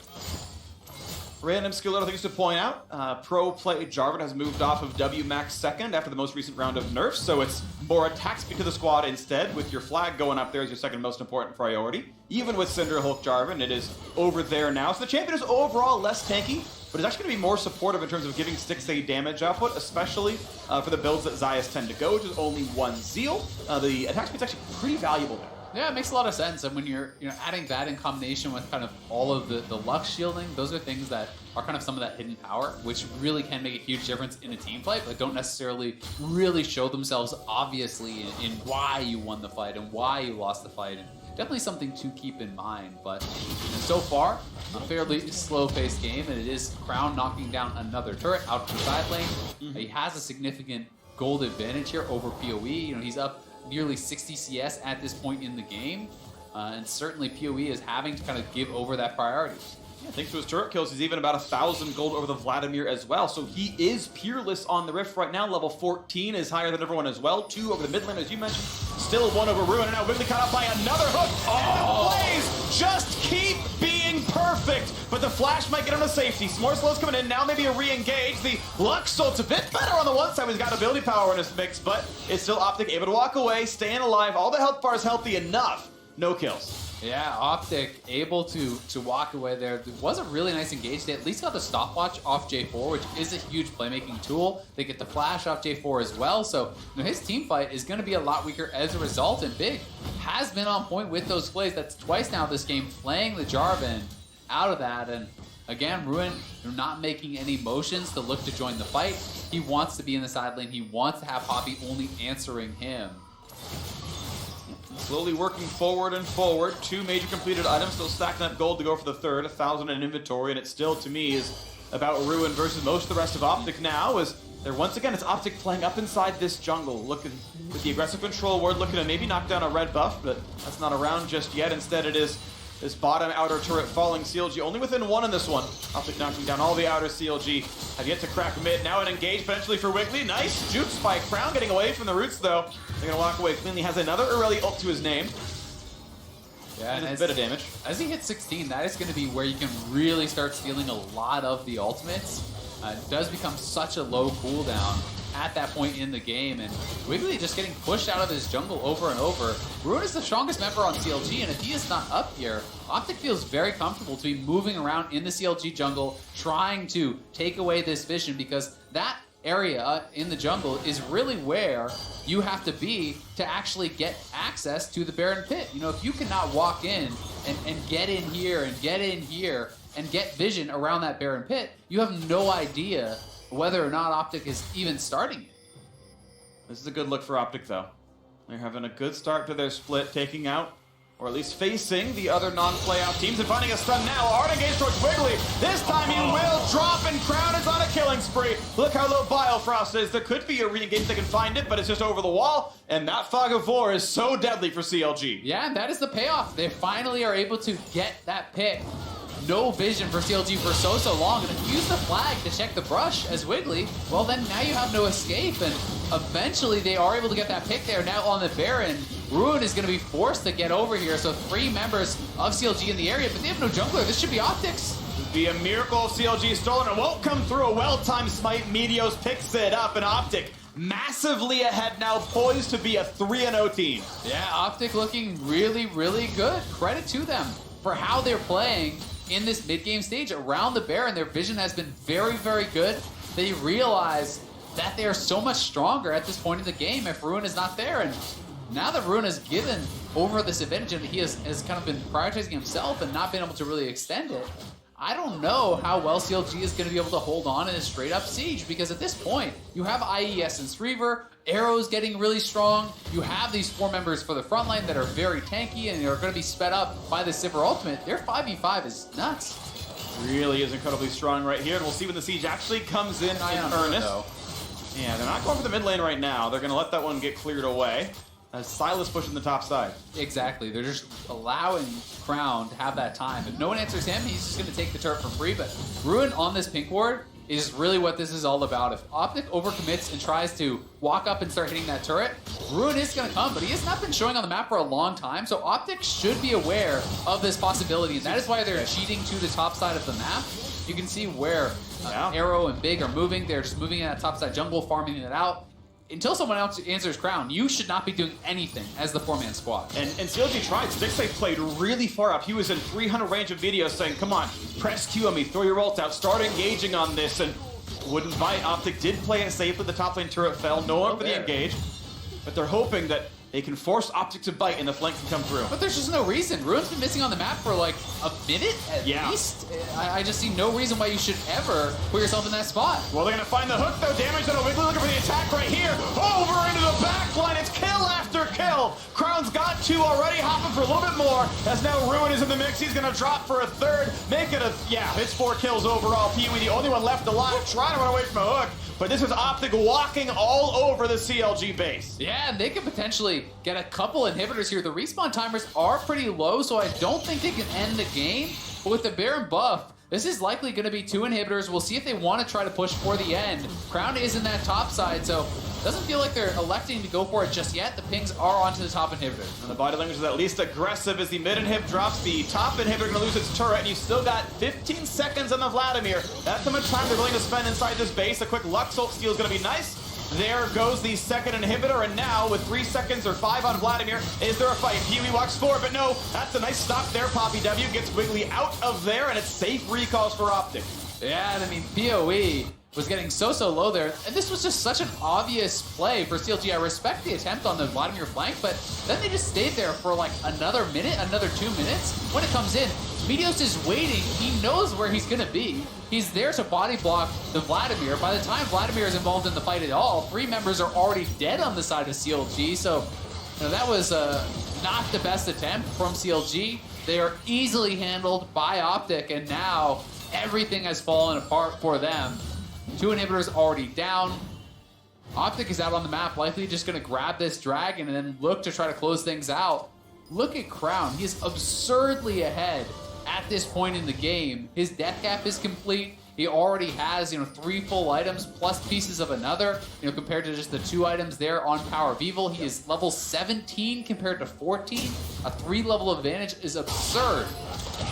3,000 gold over any other player on the Rift right now. Crown continues to be a huge force for Optic Gaming as they are looking at an almost guaranteed at this point 3-0 start to their split. Good stuff for this squad. This CLG just must sit inside their base. Yeah, and if Crown is playing like this, the sky is the limit for this team. Him and Meteos have been such a strong duo, and really, across the map, this team has been looking strong. Vladimir ult now stolen. Even just the damage amp on that for the rest of the squad will be very powerful. A Sivir plus Vladimir essentially now given over to the other team. They are closing in. Crown is just escorting these minions in top and mid. You can see the pings onto those supers coming in from that top wave. They're just waiting for this minion wave to crash. Another round of supers coming up mid, but the TP's coming in behind. CLG's gonna look to try to engage. Ruin is very far away though. Okay, this is gonna be the play. Is there a miracle for CLG to flash in for a nice Poppy eviction though? And now it's Ruin trying to stay alive. Stopwatch in. As a heal, here comes Crown. There was something getting pushed back as well. The team peels and knocks down towards Ruin. That's a 1-for-0. Now the re-engagement with PoE. Nice stop right there as Dokla pulls him right back into the squad. They're gonna get that second kill, no problem. Nice stopwatch keeps Crown safe, and there's a lantern in case he needs it. It's already 2-0, but Crown just gonna walk forward for even more damage. Look for the next kill. Underneath the turret, doesn't care. The flash forward for Meteos sets up on a 6A. Here's the jump in. Look at everything else coming across. It's 3 kills. Look at the 4th and the 5th. This is just completely decimation. It is Optic taking down the base, a 30-minute win, and a 3-0 start to the summer split. Let's go for a bit of style points. Diving in the back line, making sure they can pad the KDA. 13-2 Optic win. And what a start to the season here for Optic. 3-0. Completely in control, it felt like, of this one. Really, the lone kind of bright spot of this game was that first blood 1v2 for Power of Evil. After that, it felt like all Optic all the time. Optic played very well to their win conditions. Dokla surviving in that lane, and then their play with vision around the Baron, giving them that pick, getting them the Baron buff. They were in the driver's seat and they knew exactly what to do with it. Yep, even their worst matchup, having to blind pick the Poppy and getting counter-picked here by the Vladimir, ends the game only down 30 CS. Deathless the whole way through. Poor Ruin, actually, no kills assist on him either. A 13-2 win. They were not giving up kills. Optic were in control, as you mentioned. It was them pretty much all the time. And Crown has just had a monstrous start to the season. Also have to give so much credit to Meteos now. Really, I almost don't even want to count the execute. Like, I'm going to say 1 death in 3 games. Like, he has had an absurd start to the season. He's not even, he's not dead in this game anyway. Meteos 1-0-9. So, beautiful stuff across so far the summer split. Fast wins. And I'm excited now for the next game because they're playing the other undefeated, well, no, sorry, not undefeated team, but they're playing FlyQuest, who actually looked very solid. They took down TSM today. FlyQuest with a fairly hard schedule. That's an exciting match because that's going to be the first playoff team that Optic play. The first playoff team from Spring Split. That's a win where you take it and, okay, now I'm convinced. Now I'm convinced you guys really have improved across the break between spring and summer, and you're a real contender for a shot at the top 6, maybe beyond. Have looked good so far. We'll see what else they have in store for us. We'll again see them tomorrow. But for more on that win, Pastry is standing by with Optic's Chain Warden to take it away. Thank you very much. I'm here with Optic support Big. Big, you told me that before you were actually kind of nervous about that game. But what was going on? It looked fine to me. Well, it's just, I didn't really practice Thresh. I didn't play his screws or anything, and I just pulled it out. I missed like some hooks in the end, and I was like really sweating because I thought Arrow would die. Was there any reason in particular, maybe into the Lux, why you wanted to play it, or was it just kind of feeling like a Thresh game? Arrow said it was a good time, so I just believed in him. That's not it. Certainly working out there. I have to ask you though, Optic still undefeated and looking to go 4-0 after week 2, but you play FlyQuest tomorrow. What are your thoughts on that matchup? I think we have a good chance of winning right now, actually. After our improvements towards the end of this week, I thought we were becoming better and better as opposed to last split. And is there anything in particular that's changed kind of in the summer that's made Optic that much more successful to start things off? I think it's just the way we play now. We're not looking for a slow game. We're looking just to end and push our leads more. Well, it's certainly working out so far. Congratulations on the win today. We're going to throw it back now to the State Farm Analyst Desk. Thank you very much, Pastry Time. Big calling out some improvements in the squad over the recent weeks of practice, and it has resulted in a 3-0, joining Cloud9 undefeated at the top of the tables here. That is Optic with a solid win over CLG. I want to dive right into it, though, break down the game, then we can kind of talk about holistically what this means for Optic. Let's start in the draft. I love the little nugget that we just heard from Big, that they had not been scrimming with Thresh at all this week, and his AD carry just said, it's time for Thresh. And they're like, I guess I'll believe in you. All right, I'll play this. I like that faith. That's the kind of faith you want to have in your team, that you don't need to practice it, that your teammates trust you on champions that you have not pulled out that week in scrims, and it works, and that just strengthens the bond between teammates. For CLG, I'm a little disappointed in how they approached the draft. They were so greedy that they didn't actually grab any of the combos that are good together. They could have had Xayah Rakan. They could have had Aurelia Sejuani. They go Aurelia Xayah. So the enemy team takes Sejuani, and then they ban the Rakan because they go Jarvan. So you end up with this weird amalgamation of power picks that didn't get their other half with them. Right. And I think it was a really, really greedy draft. And I'm not going to say the whole game broke down to draft, but what they could have had as power positions, a mid-jungle duo that should beat all other mid-jungle duos against, if it is the Sylas mid lane, and then you can beat, Optic's biggest win condition, which is Crown, but they didn't really set themselves up for that in the draft. I think their concern with grabbing the Aurelia Sejuani is the prevalence of Olaf right now. Meteos is a great Olaf, and we've seen it as a good answer to the Sejuani, to the Aurelia as well. Smithy played it in their match against TSM, I believe, where he just crushed the Aurelia with the Kennen and Olaf. So I think it's kind of that, but I'm still with you on this one.